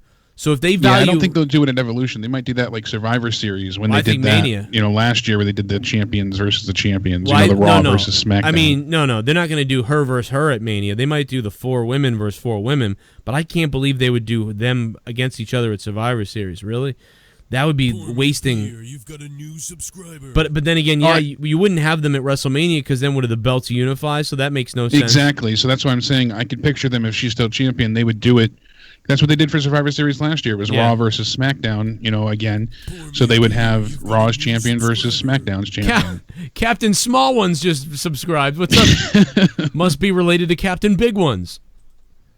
Fuck.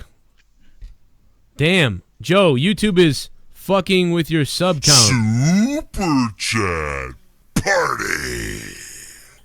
Luke is married to Amber O'Neil, Oh, it doesn't female look like it. wrestler. Yeah. No, looks like I'm gaining looked it up subs. since we said it, so. Yeah, I'm gaining subs, it looks like. I'm gaining a lot of subs tonight. I don't see anything wrong with it. Big Mike's Wrestling Recap. What's up, bro? Luke is married to Amber O'Neil, female wrestler. Yeah, I think it was just a joke. So it was a joke? I think it was a joke with them talking about dating each other, but... Why would he make that? That's a weird joke, dude. If I made a joke about dating someone, Leah would decapitate me. Yeah, him saying I'm dating... Because then he put up a picture of Nia Jax after he sent that tweet out. What? Maybe it's going to be a storyline? I mean, that's weird. I don't know. He's like, I'm dating Nia Jax, and then the second one was just a picture of her. So. That's weird, man. That's weird. Yo, what's up, It's Little probably Bex? some type of practical joke or some type of like in-joke with them in the back because they weren't on the show. And Pour me a beer. You've got a new subscriber. That's weird. I know we're gaining so many subs. I mean, it's going crazy. Lorenzo said it before in the chat. It's odd to not see Cena. It was certainly noticeable to not have him on the pay-per-view tonight. For me, anyways. There was a point in time towards the end, I'm like, oh yeah, Cena's not having a match for the first time in a decade and a half. So yeah, we don't need 2 Romans on the show. Don't need 2 Romans on the show.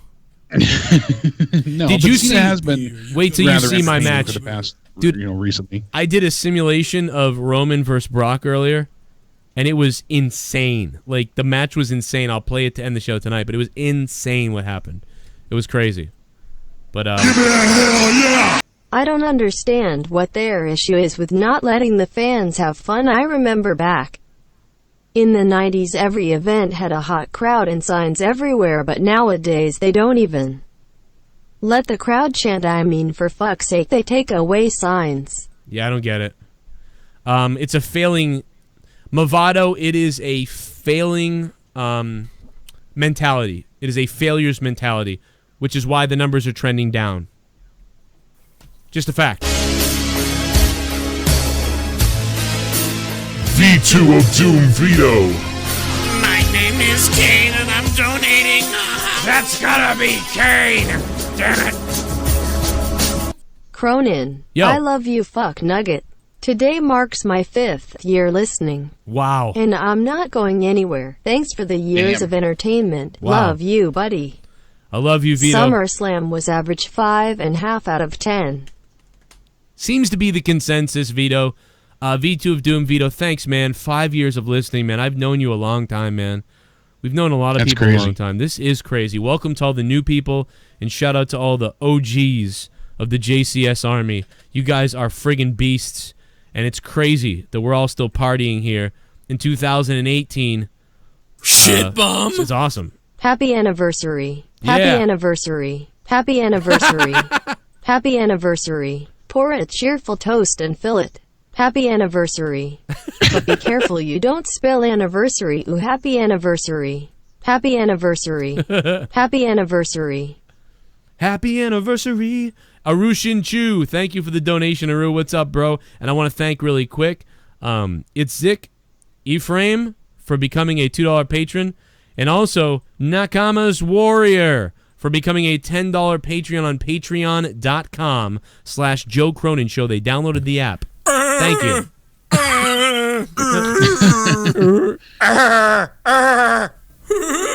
Those are penguin sounds. Pros bronze squash match and Becky's heel turn. Cons. Ronda looking like a drag queen.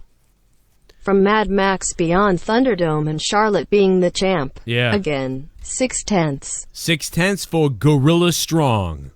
But again, Becky didn't turn heel. She turned real. I love it. Who said that earlier? We got to remember it. It was good. God damn, it was good. Quotable line. What a line. That's a t-shirt. Absolutely. Although I don't think they want to write heel on a t-shirt, but she could write real, like real. She could take my slogan, real as fuck. Take my real as fuck slogan. Real AF. That would piss me off. I would really get mad. I'd be like, they stole another one. Martinez 459, what's up, man? Thanks for subbing to the channel. We're having a big subscription party. Thanks to all the patrons. And let's go to the phones again. By the way, if you call in on your cell phone or your house phone or wherever, I will not show your number on the phones on the show, so don't worry about that. You will not be exposed. Don't worry about it. We're professional here. Damn it, I do it right. 408, what's up? I think you mean 480. Yes, 480. I am partially We're real I am partially dyslexic. What's going on, Joe? What's going on, guys? What's up? Yeah, I do have to give, SummerSlam. I wanted to believe the hype behind it. The matches. I loved the Seth Rollins, Dolph Ziggler match. Amazing match. The New Day match. Just the high flying stuff. That you don't expect normally out of a pay-per-view you got from the SummerSlam. But I do give it a 6.8 only because towards the end, the main event, Brock Lesnar and Roman Reigns, when Braun Strowman came out, dude, the arena, Brooklyn lit up. You saw it. Yeah. And they teased that. They dangled that like a carrot in front of us, bro.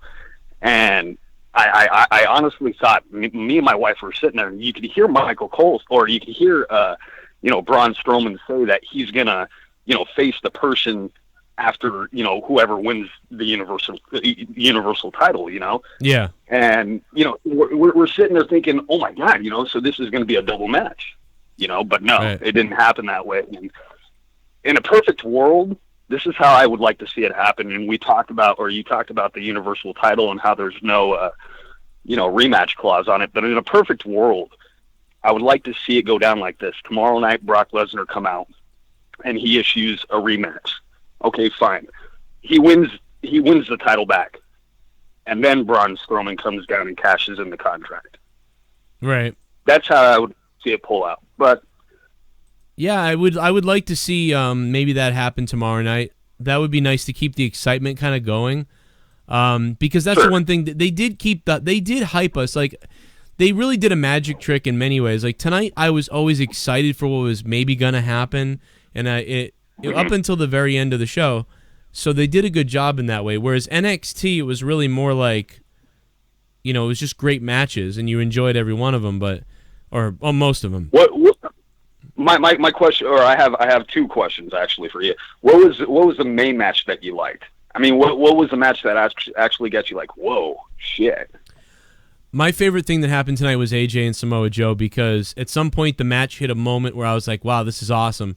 And right as it got to be awesome, it would have been nice if it continued a little longer, but instead they started getting into the personal stuff.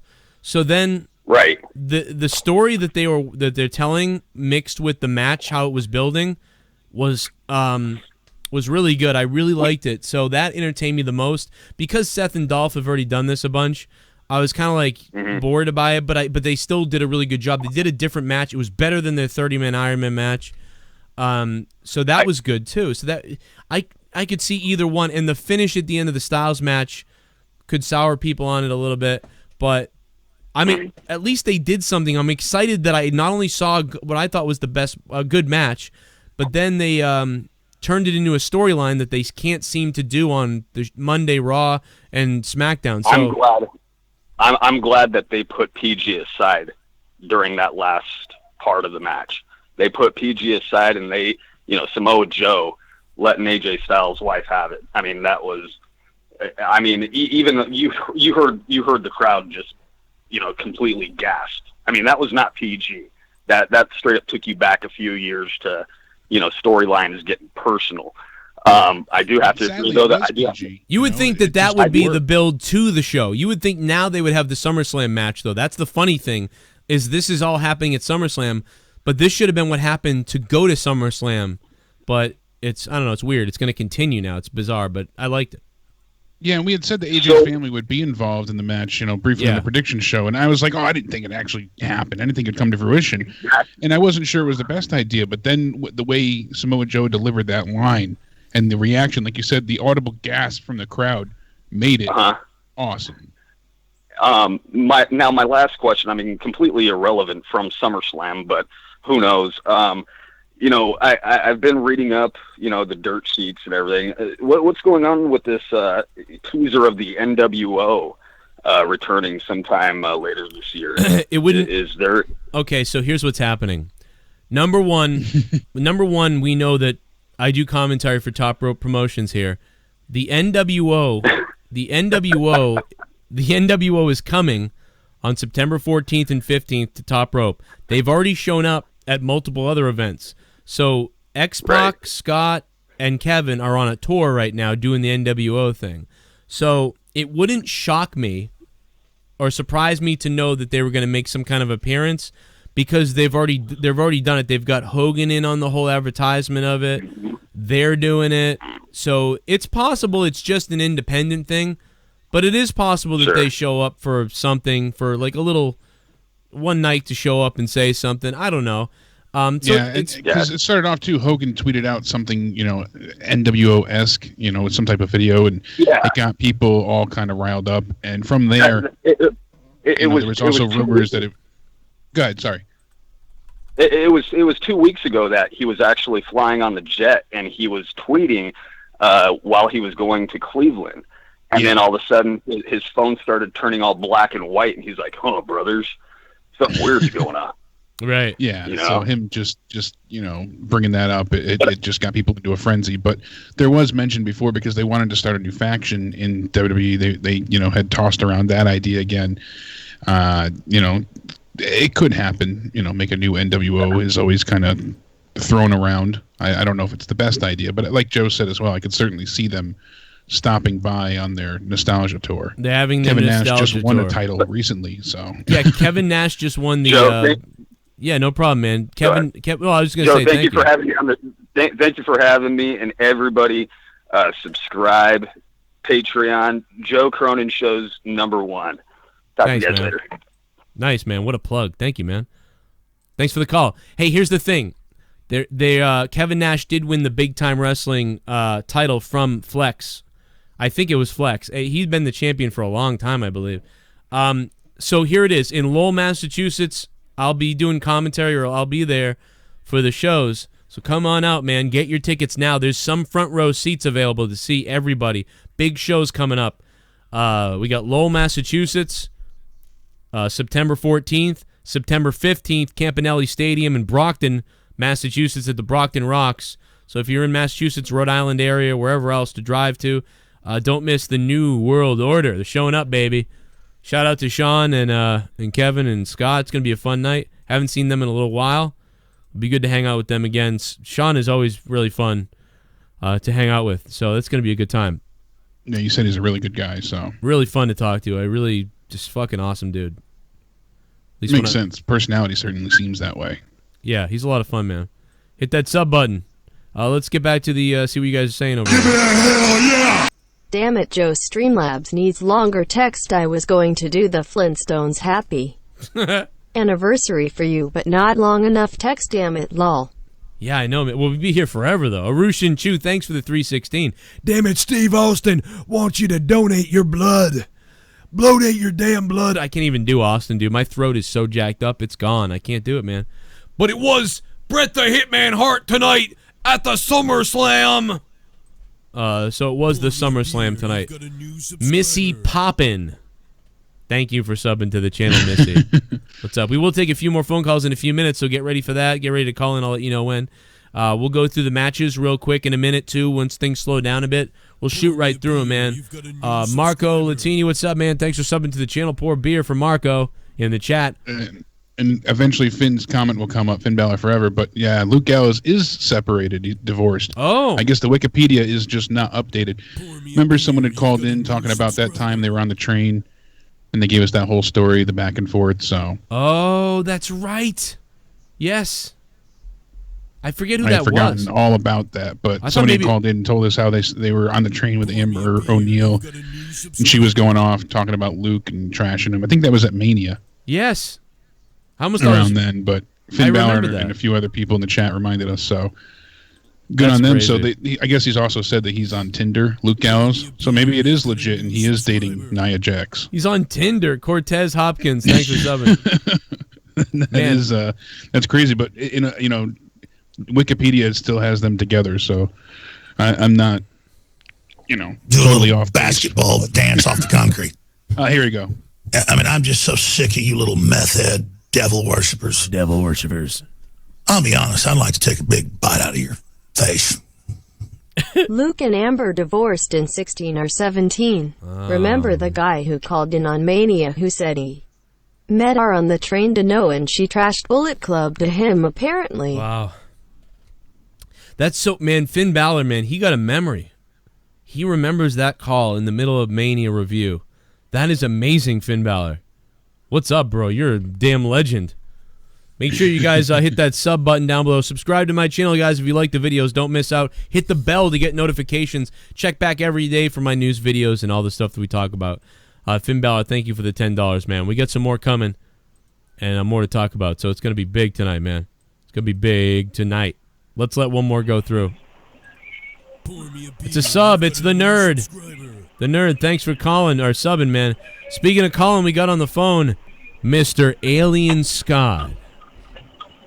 Scott McKinnon. The show sucked, Joe. It fucking sucked. Oh, the SummerSlam sucked? I was joking. Get the fuck off the road. Are you beeping at people? Love you, Joe. Love you, Scott. Don't die. I think he has road rage. I'd say just a little bit. That was all road rage. I don't know why that got me so good, but just the show fucking sucked. I thought I heard him yell. I thought I heard him yell, "Get the fuck out of the road!" Give me a hell yeah! Oh, Joe, it's time for you to experience the cream drip. Drip, Ooh. drip. Oh, flowing my and God. flowing. Here it comes. Here it comes, Joe. Call Bluey. Velveteen cream. Velveteen cream. Oh man, everybody just experienced the Velveteen cream. That was amazing. Yo, Velveteen cream, what's up? Thank you for the donation, Velveteen cream. My God, that was slurpy, sloppy. 806, what's up? Hey, Joe, Jay, good to see you. First time caller. Hey, man. Hey, I thought it was crazy. I'm going to a live show here in Lubbock, Texas in about a month or so, and they've already got the new pictures up for the new champions, Charlotte and things like that. I was just seeing what you thought about that. I didn't see the graphic, but I'm assuming it's easy for them to throw the graphics up anyway. So, yeah, I'm not surprised. We did see Roman versus Owens at Hell in a Cell 4 months ago. So yeah. I assume that could be possibly changing, but maybe not because Braun has the briefcase. Yeah, Braun's got the money in the bank, and who's left to face? I mean, what other heel do we have to take Roman on? Yeah, Jinder. I mean, I guess Jinder. His who buddy. else? Honestly, I'm going through the list in my head of people on Raw. It's rather limited as to who he could face for the title. It'd be better if Dean turned on Roman than if he turned on Seth and have Dean versus Roman for the Universal title. I think that would better behoove everybody. It's going to come out tomorrow that Owens is like in the hospital or something, probably. Right? You know, sadly, he definitely got his ass beat in a few times. Some of those spots were rough. Yeah, I mean, as graphics go, you know, I don't pay too much attention to it because half the time it makes sense and it happens, and then half the other time it doesn't matter. You know what I mean? But, Sure. But I don't know. Anything else you wanted to talk about? I mean, I thought it was a great show tonight. I know it's not the ideal way to have the belt changed to Roman, but I'm glad it finally did. We've all known it. We've all expected it. I mean, we don't like it, but I think of the situation, it's the best way to do it. And going from here, I think showing that Braun is not going to show the cowardly way of cashing in the Money in the Bank, I think that's going to go a long way for the storyline, even though that we've seen it before. But, you know, it's going to keep everybody on their toes. Yeah, hopefully they do something good with this. You know, I hope so. The only dangerous thing that I don't like is the fact that they knew they had to cover up the crowd. That's the thing that's a little worrisome to me, that they did it and they had to cover up the crowd and they still went there with it. But maybe this is the end. Maybe they just wanted that and now they can stop doing it. I don't know. I don't think they'll have to do it regularly, though. They've had to this talk was definitely a about smart this in their crowd. meetings for a long time because of the way the crowd takes over, and they knew it was going to happen just like we all did. Yeah. And for them to come up with at least something and make it, you know, make it an effort to where, you know, there was some sort of a little pop when, you know, Roman got the 1, 2, 3, and I thought that was rare to see in Brooklyn for sure. So at one point, the fans did chant, "Let's go Roman, Roman sucks." So that did happen. I heard that. I know they all chanted at one point, "You both suck," but there was a battle with the fans at one point. There was 30% of the crowd was cheering for Roman. 30%, I would say. That's my opinion. And they're not going to have to do this every week to week, where they have to, you know, try and manipulate the fans, I think. I mean, granted, Roman still gets booed, but this is definitely a smarter crowd. You had people flying in, you know, true dedicated fans paying top dollar for tickets. Right.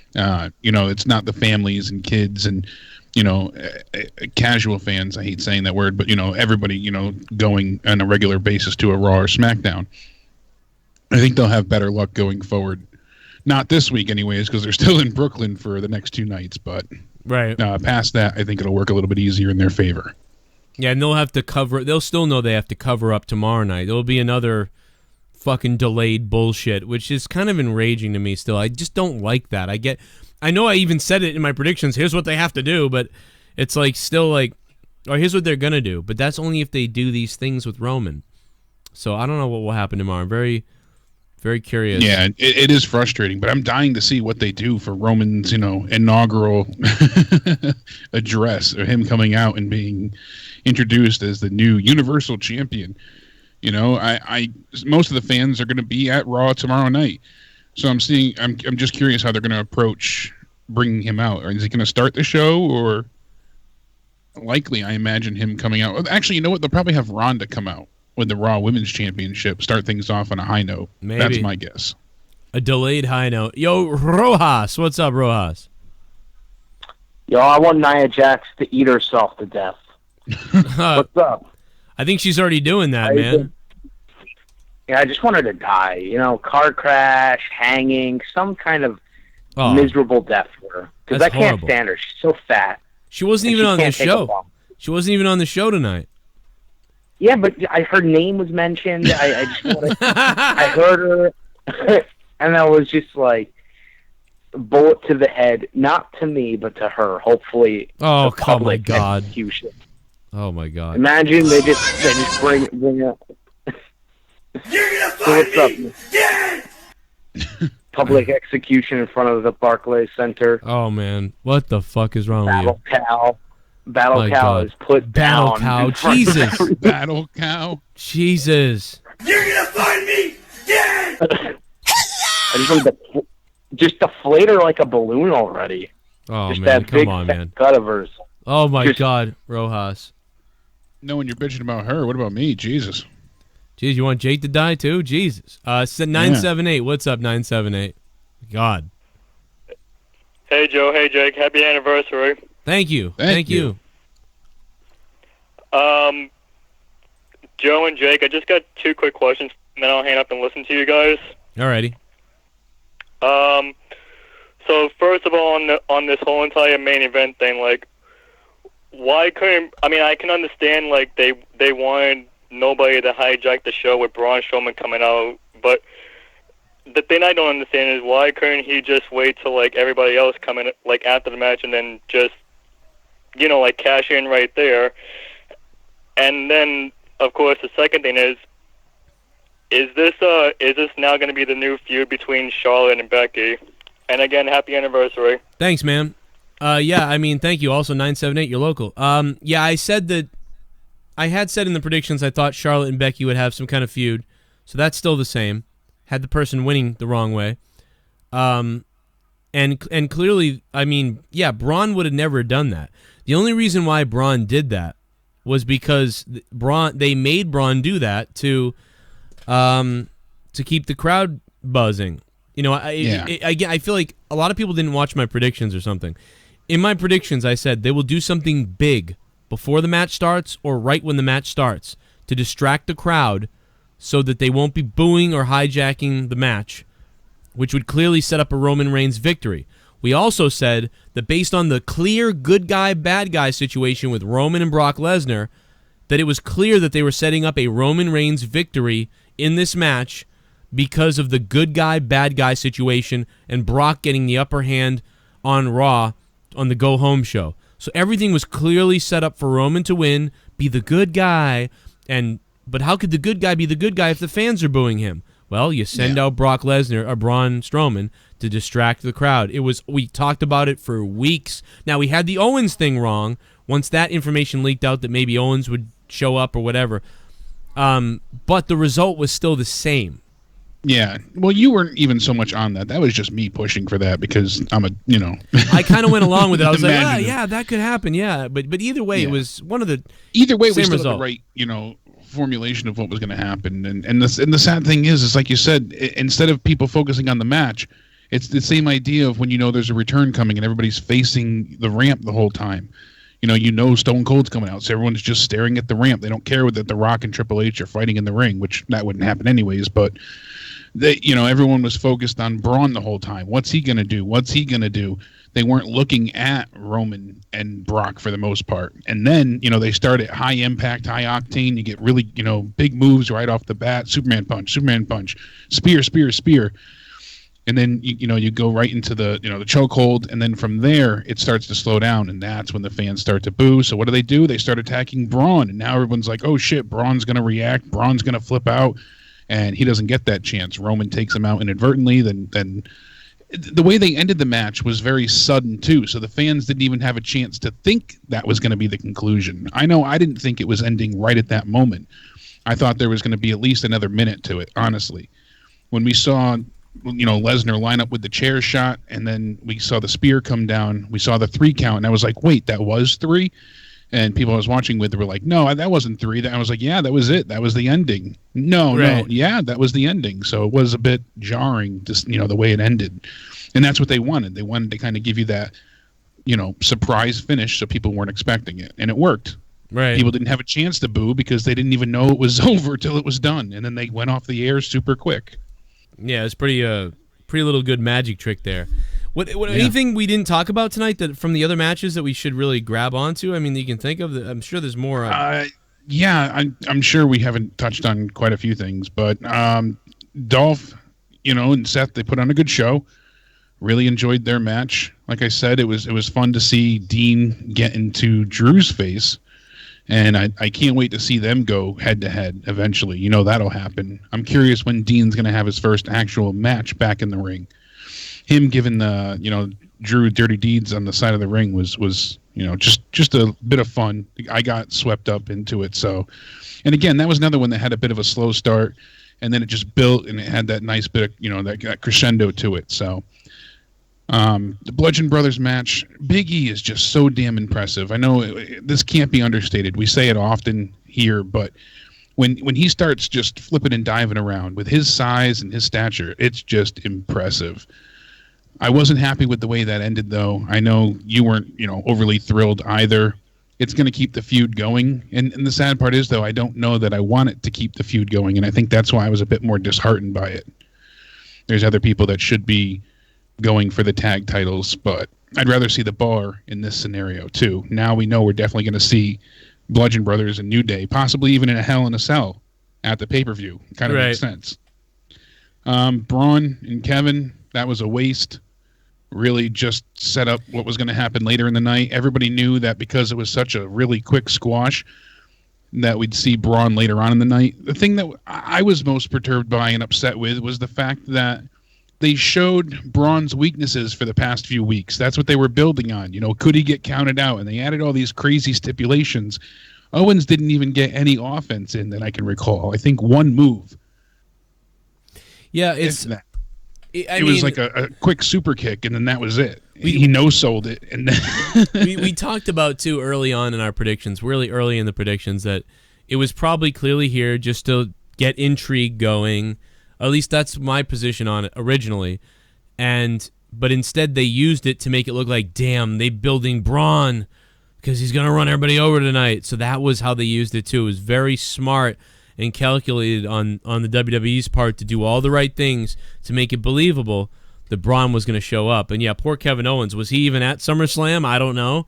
We barely, pretty much. I mean, that's how it feels. ShiBUM! Didn't see him. Brother Cronin missed SummerSlam because I was banging my girlfriend most of the night. Yeah. But we both want to say happy anniversary, you filthy animal. Yeah, thank you. Here's to plenty of alcohol, unlimited sex, and many more fun moments. To the SJW people, fuck you.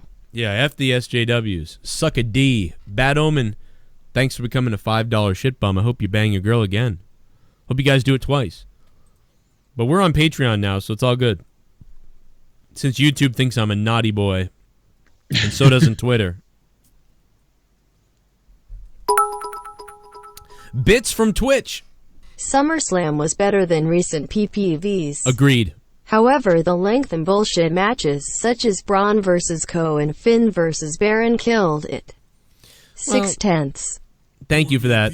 I think the Finn's match was quick enough, and the KO match, they were quick, so they didn't bother me.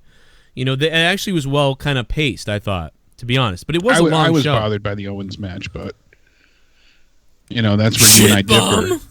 Big dicks flopping, ass cheeks popping, Tommy is sucking, while Homs is fucking.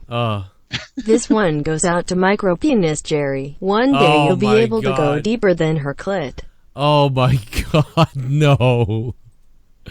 Oh my god, micro dick Jerry. You fuck. I texted with him earlier today, too. I said hi to him, man. I hope he's doing well. Big dick's flopping. Thanks for the $5 ShiBUM. Micro penis Jerry. Wow, that was yeah, bombshell there. Yeah, the Owens thing being so one-sided really, you know, just troubled me, and it does nothing but hurt Kevin in my eyes, especially because he was the one. He's already hurt. Yeah, and I felt like this, at least if he looked a bit stronger, could have helped. Fuck yeah, I got everyone's addresses, Mon! I got everyone's fucking addresses, Mon! Hey man, I've been watching for about 4 years. Shit. Joe Cronin is God. Happy anniversary, sexy throwing kisses. Jake, you're sexy as well. Oh, yeah. Thank you very much, X. Frog Kid X. It's a creepy name, but thank you very much for watching for the last 4 years. And yeah, I think Owens has become clearly as he's just been for the last almost 2 years since his stuff with Jericho. He's just been comic relief. Yeah, and like Gordon Bombay said, you know, they have the Be a Star ad that comes up right after the bronze match, and this is his continued bullying of Owens over and over, as we've noted. You know, he's just bullied the shit out of Kevin this entire time, and then they bring up the Be a Star. Yeah, so that made me laugh, dude. When he shoulder tackled Owens into the side guardrail, man, he looked like a car wreck. That was crazy. Yeah, that was explosive. The Meek, thanks for subbing to the channel, Meek. What's up? Welcome to the Joe Cronin Show. This is SummerSlam Review 2018. 6 of them in a row. Party. Defend. Oh shit. Generated. Thanks, man. I guess you don't like it. I thought it was a 6 out of 10 tonight. I thought it was all right. It was better than other shows, but it still wasn't good. But that's how bad those other shows have been.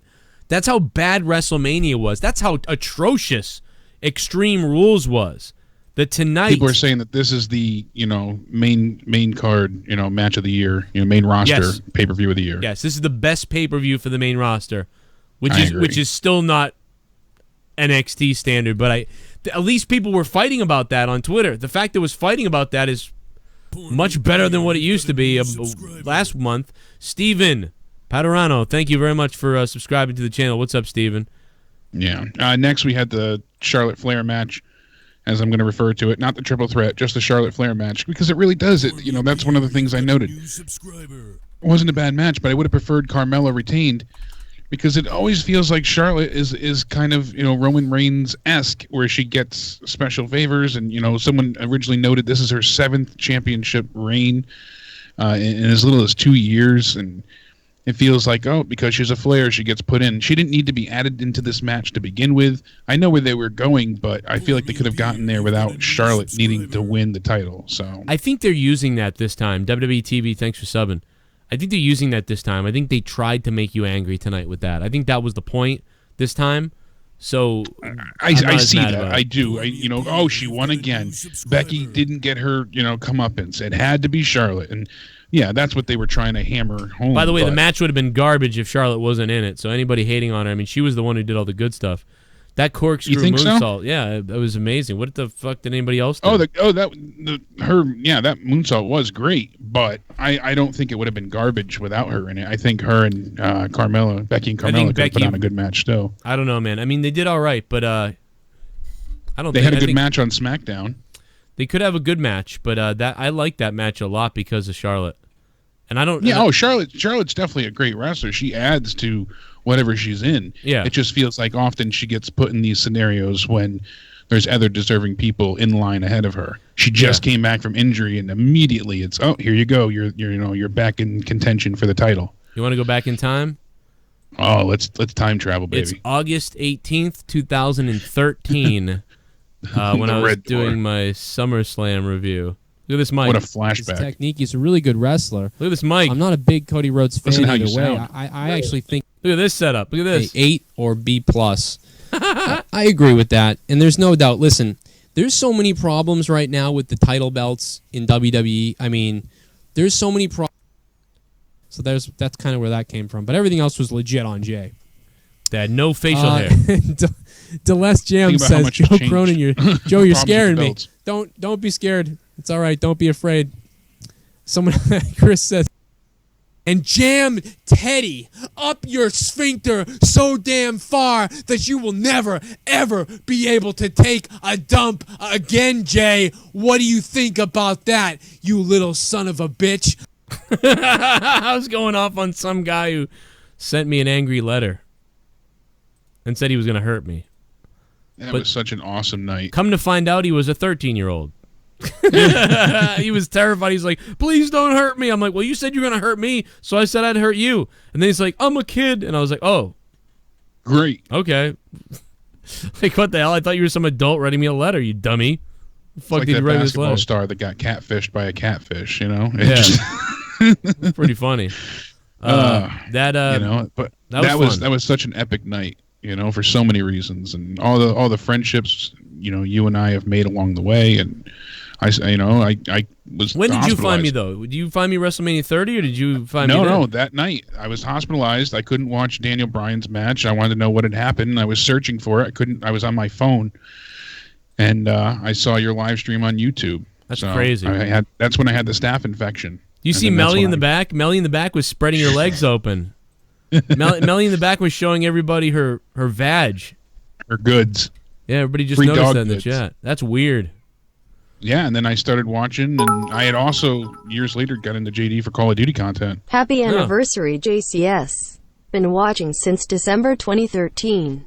Champa has a big rod. Yeah, baby. Love you guys. Fuck Tommy 1. That's my favorite. That's my favorite anything going right now is that still. Glorious Eugene, thanks for the 100 bits on Twitch. We're not even live on Twitch tonight, but appreciate that. People just dropping fire anyways. Yeah. Yeah, I think it's the pay-per-views and the talent is better than 2013 now, but the week-to-week show is worse than 2013. So yeah, you think about the level of talent that they have, it's just miles ahead, and even, you know, the female wrestlers. Dude, someone wrote Melly been a hoe since day one. How true is that? Yeah, you know, she tried to bang you. Yeah, you know. Oh my God, sniffing it. Oh, Anyway, so was there anything else we wanted to wrap up on, or like we missed? Yeah, I'm trying to look through here. You think AJ was your favorite for the night? AJ and Samoa Joe? I think so. To me, I was the most entertained by that. I mean, the first match might have been better maybe if I go back and watch it now. I wasn't in the groove yet, you know. Bella Prima, thanks for subbing to the channel. But see, I had missed the pre-show, so I came right into it as Dean Ambrose was coming out, and I was like, all right, ready to go. And then in between, breaks in between the matches, I was watching the pre-show, and I was like, oh, glad I missed it. Big dicks flopping, ass cheeks popping. Yeah. While Bailey is sailing, Tommy's ass is taking a railing. Ugh. Yo, shout out to chapped-lipped Jerry. It's cool that your mouth is raw from sucking on Justin's cock. Oh my god. Hashtag glitter lip balm for my Eddie alien bitch ass fuck boys. Oh my god. Above is a video. This is from WrestlingInc.com. Apologizing to his wife and daughter. Yeah, I remember his daughter. First thing she said, "Big dicks flopping. Thanks for the donation." It was like, "Daddy, you're bleeding," and she was clearly scared to go with her dad. It made it even more real, to be honest. That's what it was. It was a very emotional moment because he grabs her, he hugs her, he kind of kisses her, and she just did not. You could see her wanting to go back to mommy. Oh my god, I didn't see this coming. It's Christmas time. Gotta get the gifts. Santa's on his way. I wanna make a porn. It's Santa's sleigh. It's Christmas time. It's Christmas time. Let's get it on. It's Christmas time. It's Christmas time. It's a Christmas song. It's Christmas time. This is a fucking Christmas song. It's Christmas. It's coming, guys. Only a few months away. Monica. I wanna fuck Mrs. Claus. I love you, Monica. Las Vegas. Ooh. It's Christmas time. Happy anniversary, bitches. Been here since March 2015. Charlotte's tits looked amazing, and I'm glad she is champ again. Big titties. Pink gear and all. The Pepto-Bismol queen. Show was A for me. Show was 8 or AIDS? Show was 6.5 out of 10 for me, she said. Oh, okay. Well, that was weird. Didn't say that at all. But yeah, Monica, it sounded like 8, but... It sounded like AIDS. Yeah, Charlotte had some big tetes. It was pretty crazy. I was worried they were going to flying off her body when she did the natural selection. I was like, it Jesus. looked like it. 3D, baby. Oh, you know, the one thing I didn't bring up to you that I thought was really weird, and so many people memed it right away, was Randy Orton. He comes out after the match, walks halfway to the ring, and then you have people saying, oh, there's a new writer's hand he has to shake, and he just turns around and heads back into the back. Like, it was so random for him to just turn around and not kick Jeff's ass. Why come out at all? Why come out at all? Look at this photo. I don't feel so good. I don't feel so good. Seth Rollins coming out as Thanos tonight. That was a sick outfit. Yeah, that looked badass. That was pretty cool, man. That was a nice touch. Where's the? Well, he but tried. Why have Randy come out at all? What was the point? That was weird. I think it was just to remind everybody of shit, and then that was. Yeah, we had the surprise clean pinfall. We all thought Randy was going to cost, Hardy the match and set up something because we know they advertised Randy Orton and Jeff Hardy for Hell in a Cell already. Yeah. Well, thanks, Ryan. So we really thought that, Hardy was going to cost him, get the match costed by, Randy Orton. And we're like, oh, maybe it'll even be a triple threat. I want to see an RKO on the side of the ring, like outside the ring on the apron. Oh, like we saw the Swanton Bomb? Yeah, do that. I was thinking that when I saw that. I go, the RKO on the side of the apron would be pretty cool. Be a little bit tough, but they could do it. Be kind of fun. Let's take a phone call. 773. What's up, 773? Hello? Hey, 773. What's up, man? You're on.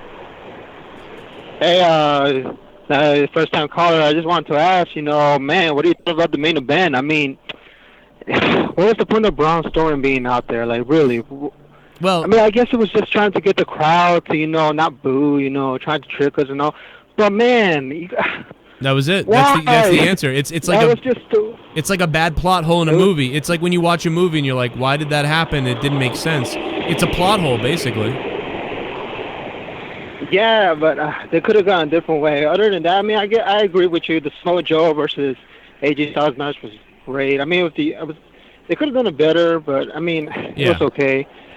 So far, like, I just got asked, like, is there any point of watching WWE anymore? Like, I'm just losing hope. It's bad. That comes out.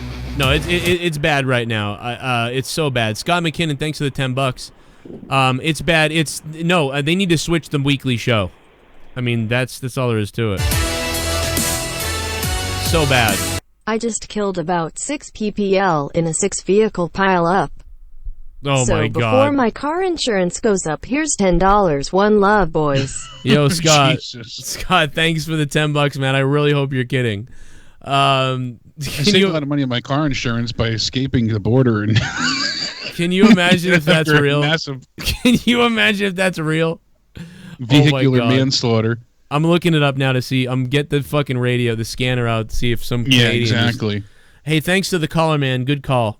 I don't have any confidence until they start producing a better week-to-week show. You'll know when Raw doesn't suck every week. That's because the ratings are dropping. You see the ratings go up. And that's when we know things are better. Maybe when Roman quits. I don't know. Shout out to Pro Violence in the chat, by the way.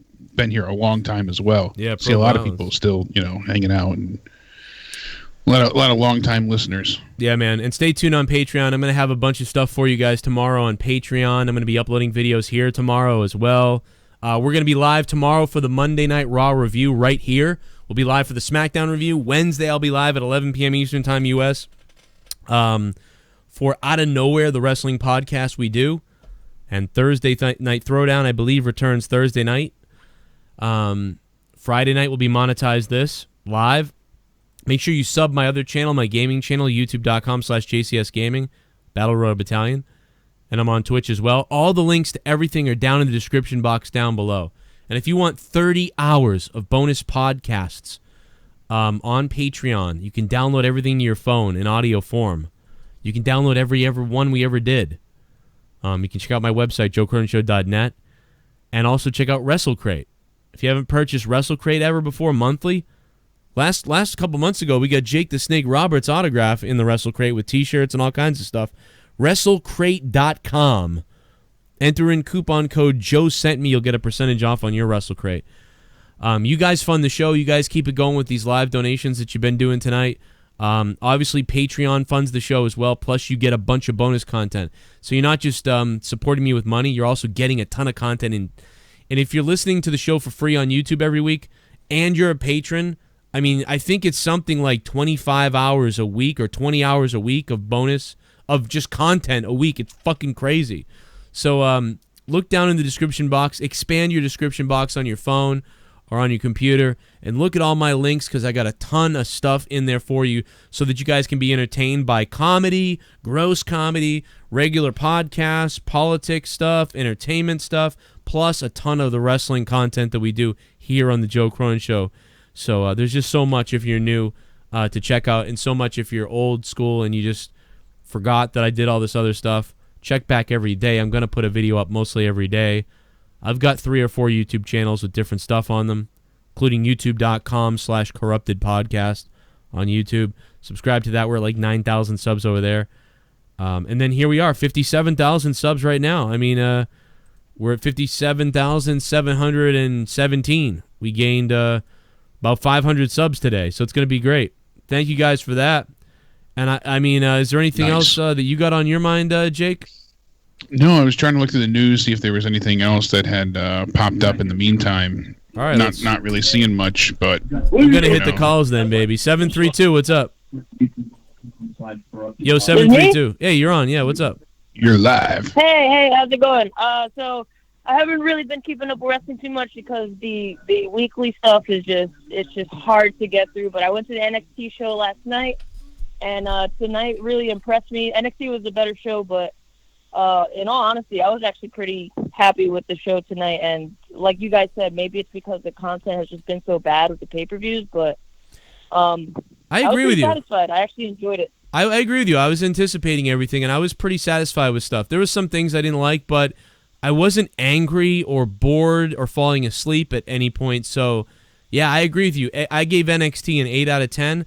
I'd probably give this a 6.5 out of 10, and that's good enough to keep my interest. But yeah, it compared to the Monday Night Raw shows and SmackDown, like those are so bad that this seemed so much better because of that tonight. So yeah, I agree with you.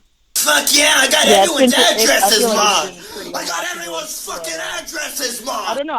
Joe, I've been watching your show since SummerSlam Hang on. 2015.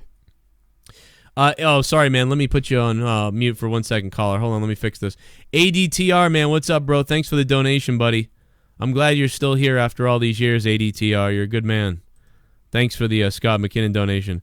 Yeah, caller, I'm sorry. What were you going to say again? I don't remember. It's all right, man. I was going to say that the KO match, actually, it didn't really piss me off too much. I think it was perfectly executed. I know that he's been kind of like a jobber, but like a top jobber at this point. He's at least serving a purpose. He's making other people look good. Over, you know?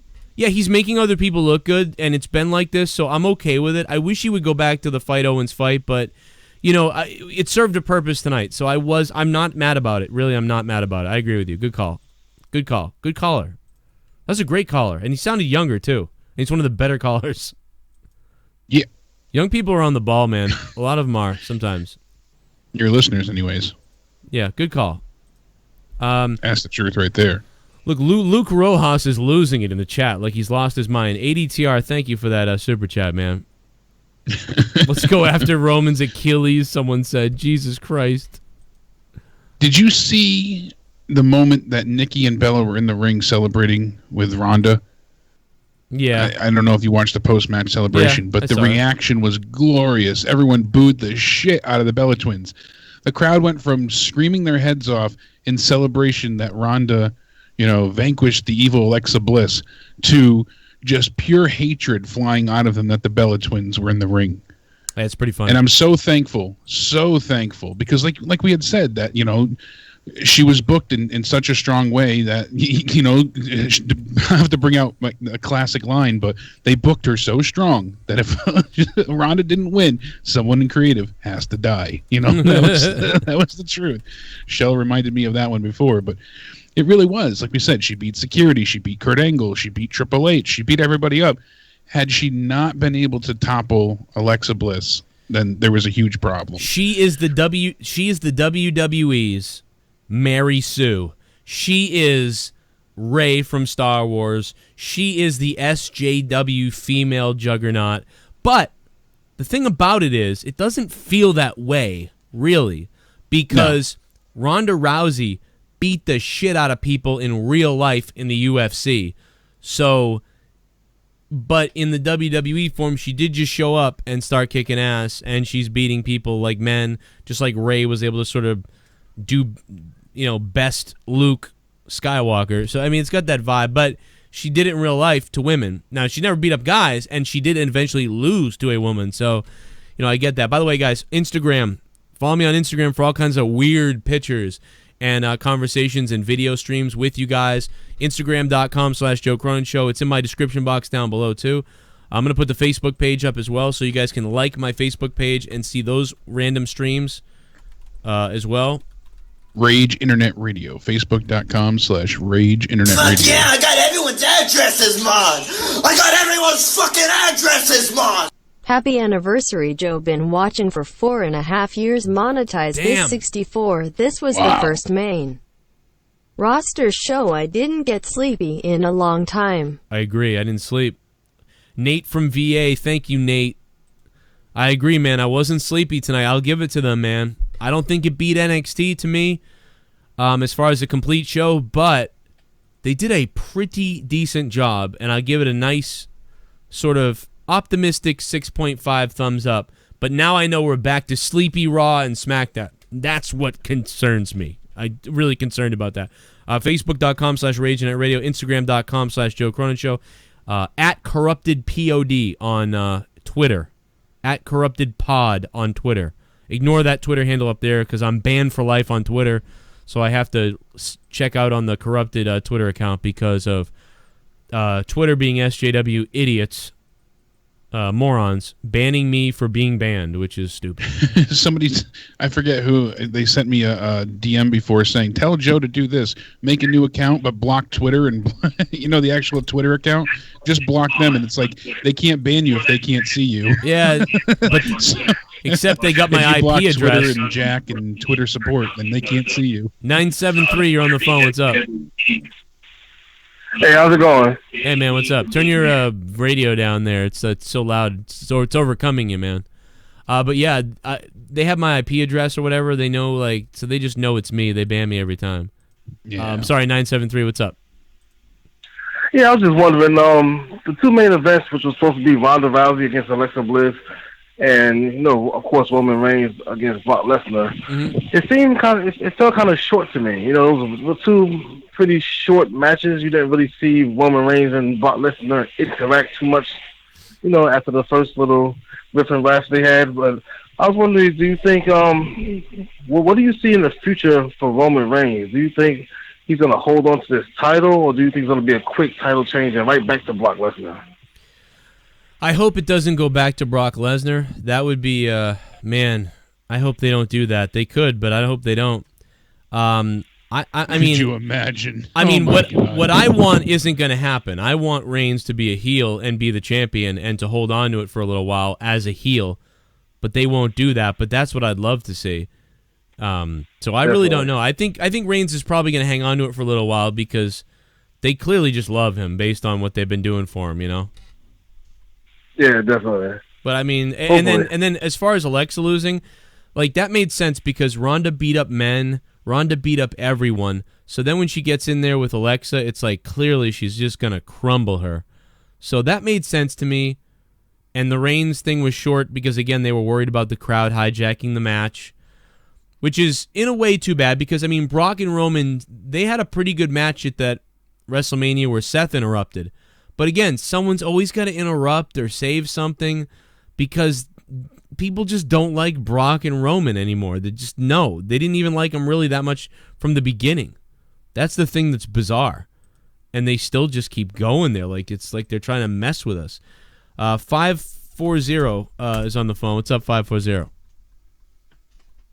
Yes, I was kind of surprised with the Shinsuke Nakamura match. Oh, that it was that long? It was crazy. Yeah, it was crazy. And Brock Lesnar won't be getting the championship back because he's going back to UFC. So you're saying he won't be getting it back? No, because he's going back to the UFC. That's what he said. I mean, I know he's going back there, but that still didn't change anything for me. You know what I mean? He could still... I don't think that solidifies it for me, but I agree with you. He still has time because of the US ADA, suspension. Yeah, it's not till after January. Fight until January, so... Right. There's a lot of downtime from now till then for him to get a good payday. So he certainly could come back and wrestle somewhere in between there. Most likely what's going to happen is they'll make a rematch for 2 months from now or something, and Braun and Roman or Braun and Brock will fight tomorrow. Yeah. And maybe even Kevin and Roman will fight tomorrow. For some as bizarre advertised. As advertised, yeah. Which is weird, but I get what you're saying. Because, yeah, he is going back to the UFC. But it's not till, January 13th or something is the next UFC pay-per-view? I don't remember. Yeah, it's late in January. All right, well, there you go. I think it's crazy that people keep trying to compare his little reign over CM Punk's. His was the same amount of time, but he had a lot more defense. Well, 141 defense against, 5. Yeah, it's not even close, and it's not even the same belt, so that they're dumb. All the people doing that are out of their minds. It's not the same thing. He's not the same champion. CM Punk was an overexposed fighting champion who was good on the mic. That made the title look, man, there's an argument to be made, right? Because Brock Lesnar, always a special attraction, and, he defends the belt. It makes it seem more important. I don't agree with that, though, because... You can maybe I agree with both are equal because CM Punk made that belt more important by always defending it and always having it and holding it so long. I don't necessarily think it should have been defended as much as CM Punk defended it, but it certainly shouldn't be under defended like Lesnar. So the truth is in the middle with that situation, I think. By the way, no Bobby Lashley tonight, everybody. So yeah, no Bobby Lashley, no. See you later. That's what I want to know too. going Well, on he better start dancing soon, or he ain't gonna be out there. Better start dancing, Bobby. Learn to shuck and jive, boy. Yeah, better start dancing for Vince, or you ain't gonna be out there. I mean, they've put Bobby Lashley in embarrassing situations. In Impact Wrestling, Bobby Lashley, while he wasn't the best, he appeared to be a badass. He appeared to be like a step down from Brock, but was still a badass, and he was taken seriously. And he should be taken seriously. But in WWE, it's just... They play him. Yeah, it's just, it's almost like, yeah, get him over here, and then we're going to use you for shit.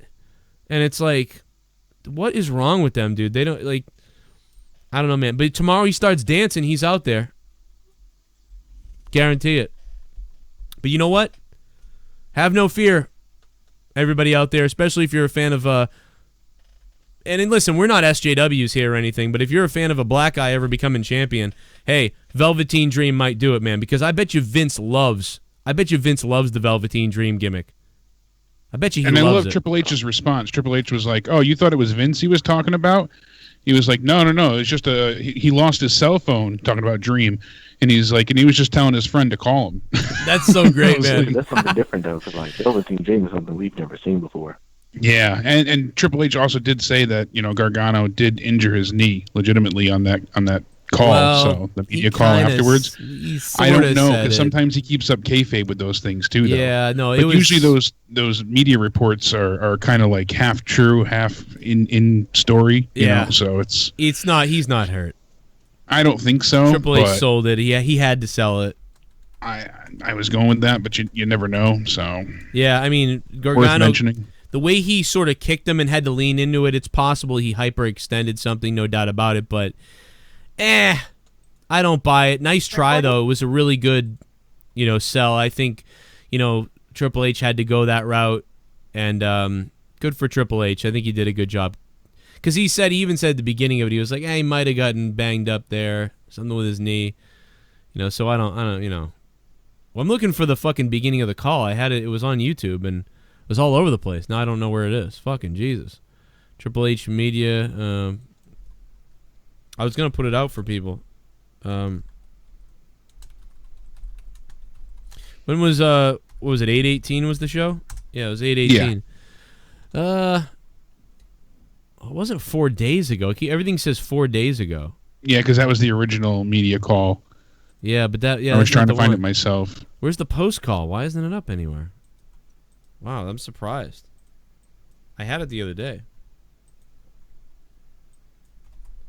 It's gonna drive me nuts. Did they take it down? Why did they take it down? I mean, every outlet had it. Yeah, I don't see it now. Oh, maybe this is it. Let's see if this is it. This might be it. Nope. That's not it. Jesus.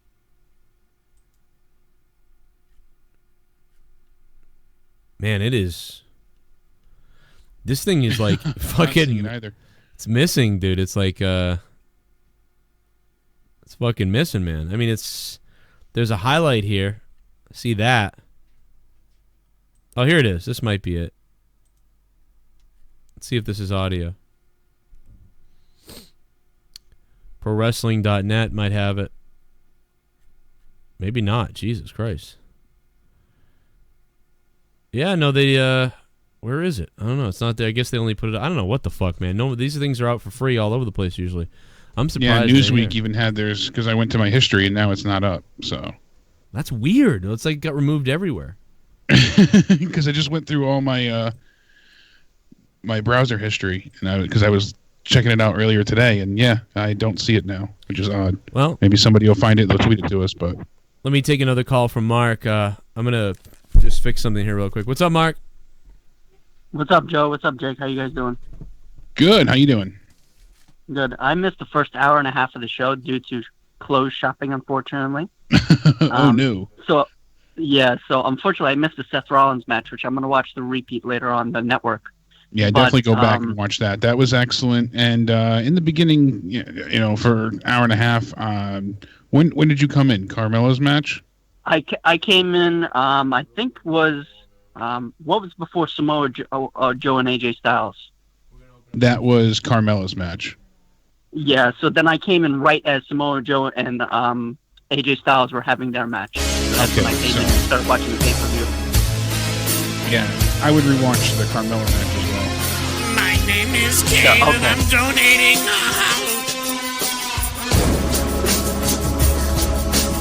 Well, I have to admit, at least this was better than last year's SummerSlam. I enjoyed AJ versus Joe feud. I'm fucking drunk, maybe I could be wrong about tonight. Alabama. No, I don't think you're wrong. I think you're onto something there. You know, everybody enjoyed stuff. I did like AJ and Joe. Oh, okay. So, yeah, so did I too. That was actually kind of funny, the whole Who's Your Daddy segment. Yeah, when the crowd started chanting it, that got me going. Yeah, definitely. Me too. So the first hour and a half, I guess, is worth to watch then, right? Because usually I don't watch the first, hour of the show because I know usually when they do these big pay-per-views, I skip the first quite hour many times they go ahead and recently they've opened up with the Intercontinental title. I think, just because Seth's there, they like to get him to start the show off right. They did it for Mania. They did it with, I believe, Money in the Bank as well. So, if not, it was one other, but definitely for Mania. And it kind of seems to be a common trend. But, Dolph and Seth put on a hell of a show. And then after that, it was the Bludgeon Brothers retaining against. Yeah, no, I'm probably gonna skip that because I'm not watching. Yeah, that. That's what's really good about watching it on replay. And Braun, that's what's good about watching it on replay. You can skip stuff that you don't need to watch. And Braun and Kevin is 1 minute and 50 seconds anyways, so it's not worth seeing. I'll watch it just for the laugh, for the gimmicky laugh and to see how dumb the match is. But I'm kind of, just a tad bit a little interested in that. I also have this theory too. I don't know if it's a theory you kind of say about Brock Lesnar, but obviously he wants to fight Daniel Cormier in UFC, and I think it's towards the end of the year. So I think the way UFC is setting this up, because obviously he lost the title tonight, Lesnar. So I think the way they're setting this up is because I follow one of the Barstool guys that does WWE and MMA on Twitter, and he's been counting down the Conor McGregor fight between Team Khalib and Conor McGregor. He's been doing a countdown every day that I retweet and like. So what I think they're going to do is they're going to have a couple of UFC pay-per-views coming up throughout the year. Then they're going to have, I think, the Conor and Team Khalib UFC fight, and I think towards the end of the year, that's when they're going to have the Lesnar and Cormier fight. So Lesnar and Cormier can't be until January, I think 20-something, 21st, 20th. That's when his suspension goes up, I believe. I know it's in January, but he's suspended until then. So it would have to. I think it's going to be around Super Bowl time, early February, I believe, is when they were actually aiming for the Lesnar fight. But okay, gotcha. Because that's what I was thinking too. I was thinking, because I think they'll do the Conor fight before they do the Lesnar and Cormier fight. Which personally, I think Cormier is going to beat Lesnar in the first round as it is. Wow. Yeah, I mean, we'll see what happens. But I definitely think, we'll see that fight probably, end January, early February. And I think we haven't seen the end of Lesnar yet. And Joe... No, I don't think so either. Yeah. Alabama, thank you, Alabama, too, by the way. Yeah, thank you. Erica in the chat said, I called before. You thought I was a young listener. I'm not a boy. I'm a grown woman. Oh, really? Oh, wow. So, I was wondering that. I was wondering that when she was on the phone. I was like, she's too put together. Maybe it's a girl. And then, I was like, maybe it's just a young kid. So I didn't want to insult the young kid. That be like, your balls haven't dropped yet, But instead it was. I've done that too, where someone's. That's really funny. Oh, thank you, miss. And well, you gotta remember, Erica. It's always shocking because I have a 9% female audience at this point, so it's very hard to comprehend when a female calls like Monica or somebody like that. So thank you, Erica. Though that was a great call. So that explains why Erica. Joe, I wanted to mention one more thing. Yeah. Oh, I'm happy anniversary, obviously, of course, because I found your live stream obviously 6 years ago. I've been with you since Monetized episode 56, I think. I started watching. Thank you, man. Yeah, so I've been here for a while. You're welcome, Joe. No problem. But yeah, happy anniversary. And I think I found you like SummerSlam. It was either SummerSlam 2012 or 2013, one of those two. Because I went on 13 when I was watching at my friend's house, because I usually watch the wrestling pay-per-views at my friend's house because they have the network, even though I have the network as well. Yeah. I watch it at their house.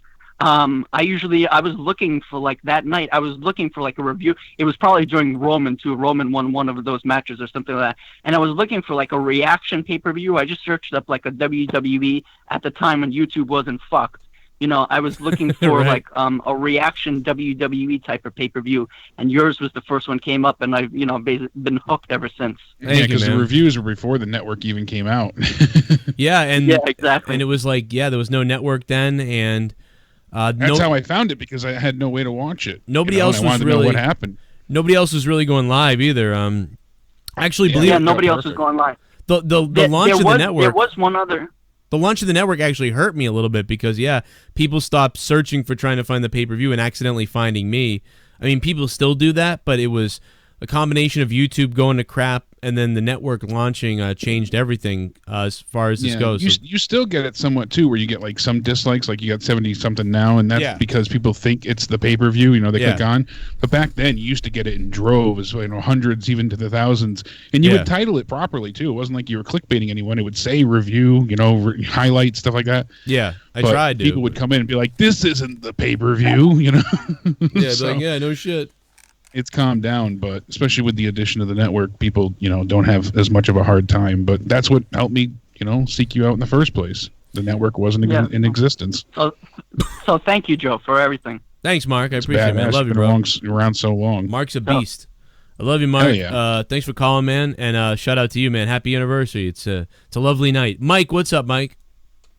Hey, Joe. Hey, how you doing, man? Hey, Jay. How you doing? I thought it was okay on me. If Ronda Matt, I think it, why did she that? You talking about Rollins match? The Ronda Rollins. Braun Strowman, like. Ronda. Did you want Braun? Ronda. Oh, Ronda Rousey. Rousey. Ronda. Okay. Yeah. What about Ronda? Why did you that, Joe? Well, I mean, I think it's because Alexa was so, like, Ronda really beat the crap out of everybody, right? Like, she was beat up guys, she beat up everybody. So, I mean, I think there was no way Alexa could not lose quickly or pretty quickly. There was no way around that unless there was any interference. So there was no interference. So to me, it made sense that Ronda beat her quickly. You know what I mean?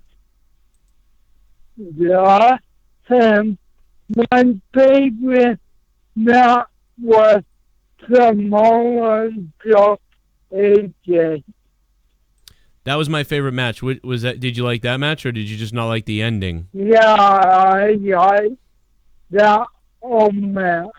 I how they made it real with a wife.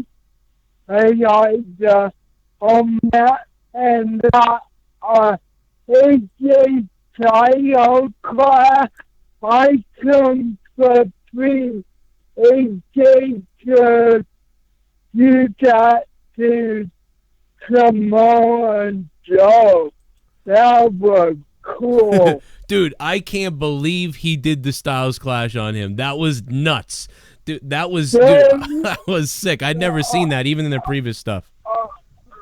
I don't know, they could be bad, but it was okay for how much Samoa Joe way. Yeah, and I don't know what's going to happen next. I mean, I think that I liked what they did with it. I really liked the match. It was one of my favorite things. It's a continuing story and one of the better matches. And for an ending like that, it was pretty damn good, man. I hope the next match is really good. You think Joe can fight else in the cell match? I didn't make that out, Mike. Did you hear that, Jake? No, I didn't catch that. Maybe you could say it one more time, Mike. Your Queen Elga fight in the Hell in the Cell. Oh, for Hell in a Cell. Yeah, I think yeah, your team. So, they can be one of them. Yeah, I mean, you're right. So who's going to be in the Hell in a Cell? That's a good point. Mike, I'm going to let you go, man. I love you, Mike. You have a good night, man. SummerSlam was all right, I thought. Bye. Take care. Thank you, Mike. See you, Mike. Mike's been a faithful caller for a long time, so thank you for making it a great anniversary by calling in, Mike. Thanks, Mike. Say hi to your mom, too, man. I love you, bro. Yeah, so who's going to be in the Hell in a Cell match? That's going to be interesting. How many do you think there would be? 2, 3? 3, maybe? Yeah, 2, definitely. I think the first might be the Bludgeon Brothers. What? Kind of seems like they're building with a New Day. Oh, my God. I know it sounds odd, but they had the New Day. You know, they had a tag team Hell in a Cell previously, so... That was good. But that's also when it was a split brand pay-per-view. So now, with there being so many matches on the card, it might not... I mean, they could do 3 Hell in a Cells. They really could. I would expect 3. I would expect there has to be 3. Yeah, with there being so many, championships to be defended, there might be 3, but... Yeah. I foresee them doing at least 1 tag team, maybe 1 women's, and then 1 of the championships. So Universal, maybe the SmackDown women's title, Becky and Charlotte, Roman and whoever he faces, possibly Owens, and then... If they don't do the tag team championship, then maybe they will, because it is Seth and Dean versus Dolph and Drew. So maybe they'll put that in a Hell in a Cell. That I would be excited for. Yeah. Rostafa's right. Usos and New Day was badass in Hell in a Cell. That was an awesome match. I don't think that was one of my favorite New Day matches. I don't think AJ and Samoa Joe need the Hell in a Cell, but what would be nice for Samoa Joe and AJ Styles would be if they had some kind of stipulation, like they had, I don't know, man, like a hardcore match or anything goes, or they just need a no disqualification match. Leah? Put AJ's wife in a shark cage. Yeah, they probably would do that. Put her above the ring. Put AJ Styles' kid up for adoption match. Oh, there you go. They did it with Eddie. Why not? My God, Mustafa, what's up, bro? Where was Vicky? Where was Vicky, damn it? Thank you, guys. I still love that with him freaking out. She misses their cue, and he's just smacking the freaking mat. He's like, where was Vicky? Fuck. Such a great Eddie moment. If you guys want to support the show, check out patreon.com/Joe Cronin Show. Plus, you get a bunch of bonus shit. Anybody sign up I can shout out? Let's see. Will Iota 7 became a $5 patron. Will, thank you, man. What's up? Hope you guys enjoy Patreon, and especially after this tonight. And I'll have my stuff up tomorrow as well. It'll be a big day tomorrow also. Kalel Bama, thank you, man. I didn't shout you out when you donated. It sounds like you're drunk or something. That's awesome, I think. Yeah, he said he didn't know if he was the only one feeling the AJ feud, but... Yeah. Let's get Mustafa on here, man. Who said that? Who's your daddy match? Yeah. Oh, my God. The fuck was that? Oh, my God, Mustafa, your phone is fucked, dude. You just killed me. That was horrendous. Wow, I'm deaf. I'm dead, bro. Mustafa, what the fuck? That was bad. What the hell is wrong with your phone, Mustafa? I love you, man. What's up to the celebration? But holy Christ, Mustafa. 407, what's up? Yo, what's up? I'm alive? Woo! Yeah, you're live on the air. How you doing, man? Live on the show. Yeah, what's up? Holy shit. So like 14 calls. All right, what's up, man? Just wanted to say one thing. We've been calling since the ratings debacle. The ratings are going down. Yeah. Okay, so I looked up. I don't know what happened. Maybe a half an hour ago after the shit ended. Something in my Google page came up with that the next UFC event with Conor McGregor is already it's breaking up their gross revenue.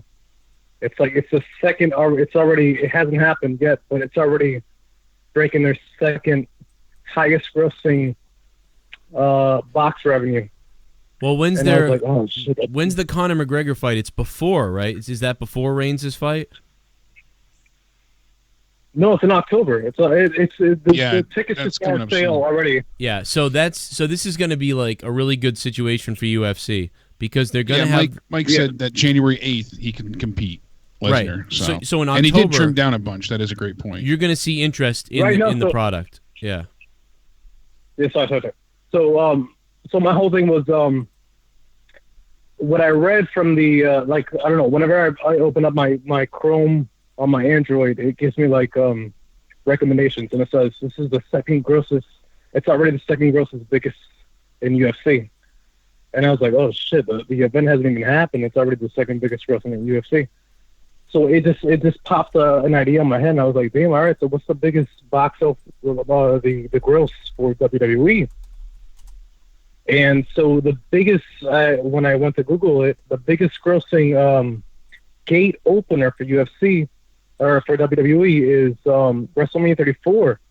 It's at 14.5 million, which I guess the biggest opener for UFC is at 12-point-something million.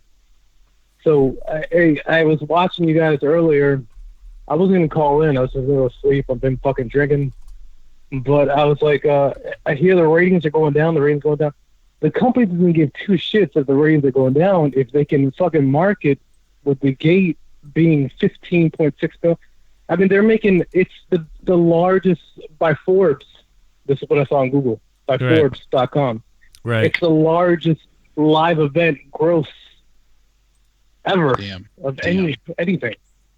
So they don't give two shits about what Raw draws. Yeah, they don't. Raw they don't need to care. fucking blast away anything. Yeah, they don't care. Yeah, sadly, they're in a position right now where they don't have to care. That's why I said complacency is so dangerous to the product overall.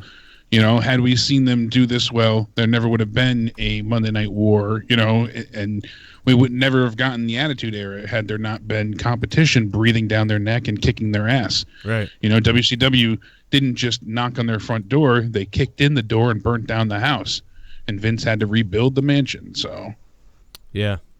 Well, man, listen, we had fun tonight. We're up against the time now, and I'm going to jump on out of here. It was a fun anniversary show.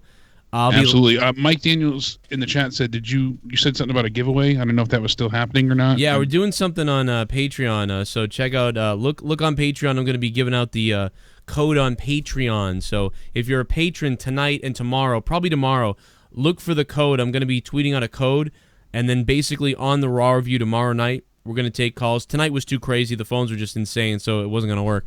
But tomorrow night on Raw, if you have the code on Patreon and you call the first person to relay the code to me on the call, we'll be winning the giveaway that we're going to do tomorrow. So look for that if you're a patron. There'll be one for any patrons, and then there'll be one for $5 and above patrons. Awesome. It'll be fun. I know Paul was trying to call in 201. He was at TakeOver in SummerSlam quickly, but... Oh, man. Yeah, he's been trying for a while. We haven't heard from anybody from the show tonight. It's kind of weird. Yeah, usually we hear from somebody. Yeah, that's why I was trying to get him in, but... What's his name, number, whatever? Paul, and his area code's 201, so...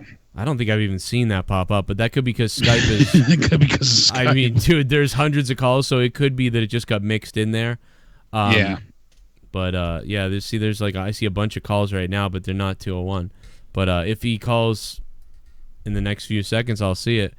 We'll be live tomorrow after Raw. We'll be live Tuesday after SmackDown. I'll probably do a podcast tomorrow, maybe recapping this whole thing. I may do another one, too, reflecting on this in a podcast form for you guys. There'll be something up on Patreon for you guys on Patreon. So look for that. If you're new to the channel, hit the sub button down below. Share this video everywhere with all your friends. Tell people about the show, all that other crap. I mean, there's hours and hours entertainment. If you can't support the show with money, we're here free for you. And thanks to all the people that do drop a couple bucks or are patrons on patreon.com/Joe Cronin Show, because you guys keep me doing this show. Obviously, you're funding the show. And damn it, man, we got to get the hell out of this place. So you guys have been a big help for me. And as soon as we get into our house and get into a new place, we're going to fucking really pump out the content. Then it's going to get really nuts, which should be pretty interesting. Here's the 201. This has got to be him. Sorry to everybody else whose calls I missed. Hey, what's Paul, up, man? What's going on? How's it going? I know you've been trying for a while tonight, so we wanted to hear your I just got home, so I haven't been really watching what's going on. Yeah. But yeah. I heard you guys thought Joe and AJ was the best, right? Well, I thought, to me, I kind of thought that was the best one for what I enjoyed, although Seth and Dolph was really good, and then Jake thought Seth and Dolph was the best. Yeah, and Daniel Bryan and The Miz was a close second for me. But I thought Miz and Bryan was a great match. I'll be honest. I thought that was match of the night for me. The crowd was really into that match, and rightfully so. No, and that's why I said it. You guys definitely made it special. Really? I thought the crowd was kind of quiet for that match. You know what? I was about to say, I thought the crowd wasn't that great tonight being there, honestly. Well, I thought we came a little bit unglued at the end, but... I mean, yeah. I thought Bryan and Miz was kind of a good match that just unfortunately was overshadowed by some of the other things that happened. That's all I thought. It was good, though. Yeah. Good match. No, I thought it was a great match. I thought that was some of the best match you can have with The Miz, you know? Yeah, it was pretty good for that. But, I gave it I can see that. I gave it like a 6.5 or a 7. I think I gave it a 7 out of 10. I wrote 7 out of 10. Yeah, I'd be like 7. I thought it was a good ending. I thought that was the proper ending. I like the way the crowd reacted to seeing the sleight of hand with him handing off the brass knuckles back to his wife. Once you saw him, I mean, that spot was obviously rehearsed or at least brought up beforehand. Daniel Bryan goes for a dive, gets hit in the head, and falls back, and the crowd was kind of because not everybody can see that. They didn't make it too obvious at that point. You see it at home on the cameras, but did you catch that he got the knuckles live? Yeah. No, so I was there, and me and my dad were talking, right? Yeah. And I just hear the bell goes off. Me and my dad both, well, what the fuck just happened?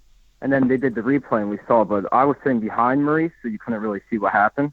Yeah, see, because once they did the replay, then the crowd gasped. Yeah. Yeah, I don't know if you guys picked it up, but they were chanting "Check your baby" because he had the empty baby carriage. Yeah. I don't know if they picked it up on camera, but I'll be honest. I didn't think the baby was in there. I'll be honest, I thought TakeOver was so fucking good last night. It was my first TakeOver event, and I was blown away on how good it was. Oh, man, you got to go back. Like, they're all good. Like, there's really only 2 or 3 that maybe anyone would say, oh, it wasn't as good. Like, they were all so good, man. Like, they're all like that. It's you crazy. mean first you went to live? No, it's not. I've been going to SummerSlam for a couple of, I went to the Rumble this year. I've been for TakeOver. That was the first TakeOver you went to. Oh, yeah, that was live? my first TakeOver went live. Yeah, I didn't. Yeah, but not the first one you've watched. Yeah, because you've watched other ones. Yeah. Okay. Wait a minute. So you haven't you have watched the other TakeOvers though, or you haven't? Oh, I've watched all the TakeOvers. Oh, yeah, okay, all right, okay. This is the first one live. Before. Yeah, my bad. Okay. Yeah. No, that's all right. I thought Adam Cole versus Ricochet still the match of the weekend. I don't know how you guys feel on that, but Jake had that as his number one match. Yeah. Yeah, Jake had that as his number one. I've never heard an arena light up like it did with the Adam Cole Baby chant. That was fucking great. Yeah, I would say that in the main event were my favorite two. Those are the 2 best matches, but I took the main event over that, but just because it was longer. Yeah, and then the backflip into the super kick was a great spot. That was awesome. Yeah, they had that reversal was wild. They had the spots of the night for sure. I feel like the last 2 SummerSlams, though, it's like the beginning starts off weak and then it's the end. I feel that was the complete opposite. I thought the beginning of the show was good and the end was bad. I thought the last 3 matches weren't that great.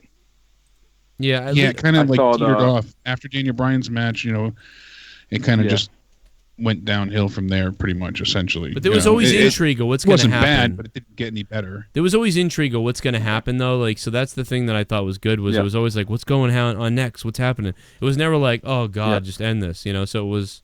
That's the good part. Last year it made you sleepy, and there was a few times, like you said, where you just wanted to change the channel. Tonight, I never wanted to be watching something else, so that's good.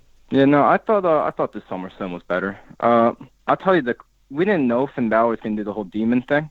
Nobody did. I haven't really watching Raw lately. Nobody did. So I don't know if anybody knew. They kept it silent. In my predictions, I actually predicted a couple the other day and last week. I predicted that Finn Balor would be the demon. And you called that and surprise everybody. And they never hinted at it. They ruined it for the crowd because they start bringing out these big fucking tanks, and I go, my dad, I'm like, they're going to do the demon entrance. He's like, how can you tell? I'm like, there's a big fucking tank getting carted out. Yeah. For the fog. Yeah. Luckily, I ruined it for myself because I was like, they're doing it. I knew they were doing it because I was like, they can't possibly think Finn Balor versus Corbin is a good idea. Oh, I get it. Like, that's once I figured that out, I was like, oh, okay. Now I'm down with it. But, yeah. Yeah, hopefully now they can start pushing towards the top again. Hopefully, man. That's my hope. I think I'm Yeah, I think I'll be on SmackDown Tuesday, so I'll call in after that too. All right, yeah. You know, Undisputed Era makes their debut. Yeah, man. Paul, let us know what happens on SmackDown, man. All right. Yeah. Thank you again for taking my call. Greatly appreciate it. You guys got a great show going on here. Thank you, Jake, for being my friend on Twitter. Yeah, absolutely. Hopefully, Joe, you get your Twitter shit figured out. That's fucking so gay. You can still find me, even though I'm on the Corrupted Twitter, so it's at CorruptedPod on Twitter. But yeah, it does suck. I'm banned for life, so we're fucked. Thanks, Cole. I mean, I'm banned for life. I said MTV hates white people as a joke 2 years ago, and I'm banned. I'm banned for life for saying that on Twitter because censorship. But yet you have the people sending us, well, look at this hashtag and that hashtag that they allow. You know, the horny milfs and the ISIS stuff and all that, but can't say anything about MTV. You know, can't. Sorry, yeah, banned for life for saying that. Like, come on, man. Welcome to America, man. This whole country is run by a bunch of scumbags, and social media is run by scumbags. Don't get me started. I'll go into a fucking tangent that you won't believe. And by the way, Alex Jones was right. That's freedom all of speech is a facade. It's all gone. It's they're private companies, but they control the public forum that everybody speaks on. That is a monopoly of the public discourse and speech. So it's pretty crazy. But anyway, Jake, I'm gonna let you go. And Nate from VA donated as well. Just to let you know. Did it pop up? No. Give it a hell yeah! There it is. Do you think it would be overkill if WWE stole TNA's idea with Lockdown and had the whole Hell in the Cell PPV matches all in the cell? I mean, that's not... I could see them doing it, but I don't think Vince likes that. So I don't think they're going to do that, Nate. I think it's something that NXT would do before WWE main card. So yeah, that really waters down the point of the stipulation match as well. So yeah, I don't know. With TNA, it kind of fits. And with this, I know it's kind of odd to say it wouldn't, but it just doesn't the way they're booked and built. So yeah, you can... Oh, man, there's some funny shit going on tonight, man. I love you guys. Jake, I'll talk to you on Facebook, and stay tuned for more shit. Thank you, everybody. Good night, everybody. Jake is at Countdown Ended on Twitter. His Twitter's still up, unless he tweets about beating up skinny anorexic people. Then he's in trouble. Right. Damn skinny bitches. All right, everybody, stay sexy. Thank you, Joe. Happy anniversary again. Mwah. Love you, man. Thank you, Jake. Love you guys. Love everybody. Love it. And just for old time's sake, it's probably the last time we'll see it. The 2017 intro, outro. Here you go, tro. I don't give a flying fuck what he thinks. I'm an internet god. My name is Joe Cronin. We're listening to the Joe Cronin Show. Hello, everybody there. Right there on the Joe Cronin Show. The hardcore legend Mick Foley. None of those links work anymore. The Joe Cronin Show with Joe Cronin. Personality, insight, and insanity. Wrestling talk with attitude. This is my dear loyal lieutenant, Brother Cronin. He's a good man.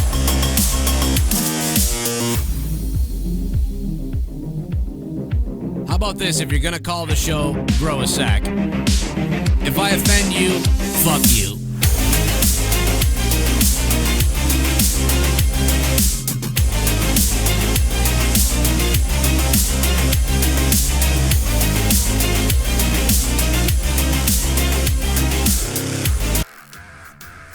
There's a guy on Twitter, I guess named Joe Cronin.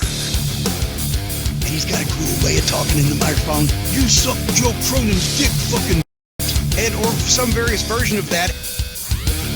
You're listening to the Joe Cronin Show. Don't forget to like, comment, and body slam that subscribe button. This is the epic voice guy, and I can honestly say, Joe Cronin is god awful, that is. You guys seriously listen to this guy?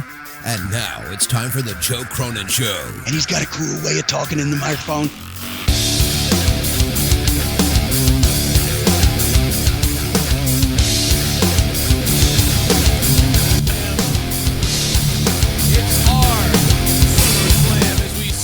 The match that you guys wanted to see the most in a simulation here. But maybe this won't be as bad. Look at the determination on the face of Brock Lesnar as he steps into the ring with Roman Reigns for the WWE Universal Championship. And this thing's underway. Lesnar immediately grabbed by Roman Reigns. And what a suplex by Reigns into a Michinoku driver in the corner. Look at this. Who saw this coming? Who thought Reigns would take over this quick, and Lesnar now firing back with a short clothesline there. Lesnar now setting up Reigns with a big suplex. And the battle is on here in this WWE SummerSlam simulation. A 1 count. Roman Reigns! If you guys did not see this full match, it's a couple of videos back. Enjoy the full simulation of this match because it is wild. Roman freaking Reigns! Kicked out again! Lesnar setting him up. Reigns is dazed. Lesnar with Roman Reigns now in the center of the ring.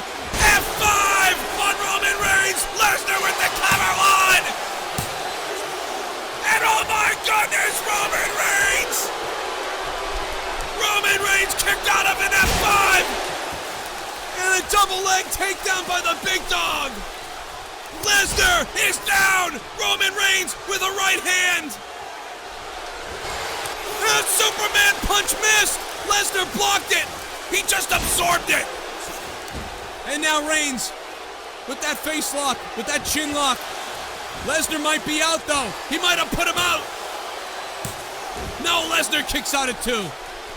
My goodness, Roman Reigns went for that Superman punch, and Lesnar just simply blocked it with his hands and sidestepped him. But now a boot to the face. Roman Reigns finally in control. He scoops up Lesnar from the ground with a sit-out powerbomb. Roman Reigns just picked Lesnar up from the sitting position into a powerbomb. And now, with the submission, with that scissor leg lock in the center of the ring. And my goodness, we almost lost power. We're back. This is an incredible matchup right now. Reigns with a huge right hand to Lesnar's face. Reigns scooping up Lesnar. Michinoku driver. He hooks a leg. 2. Oh, and Lesnar again refusing to die. This is the most incredible thing I've ever seen, folks. Roman Reigns, a Superman punch out of nowhere. Roman Reigns hit the Superman punch. Lesnar looks like he might be out. Roman Reigns is working on the knees now of Lesnar. He's got him set up here. Roman Reigns with a gut wrench this time. Turnabout's fair play as Roman Reigns hits Lesnar with a gut punch. The big dog is stalking Lesnar in the corner. Spear by Roman Reigns. No, Lesnar sidestepped the spear. 1, 2. Oh my goodness, Roman Reigns kicked out.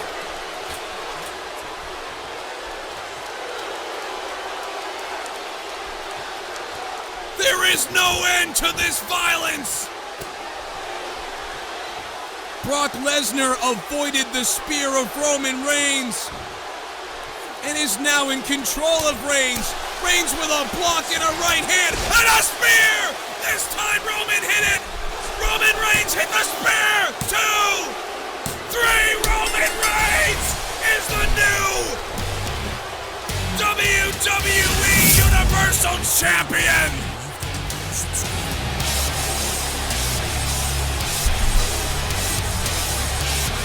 My goodness! There's the spear earlier that Roman Reigns hit on Brock Lesnar. It didn't put him away then. This was one of the most incredible matches ever.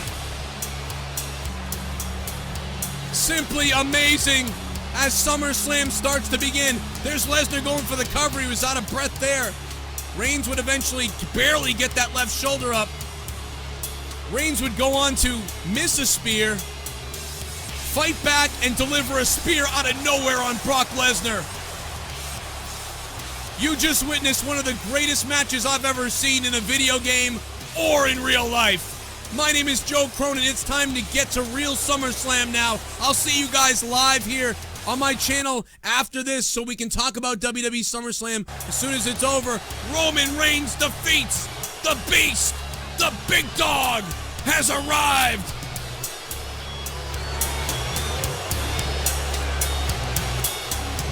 And fans are starting to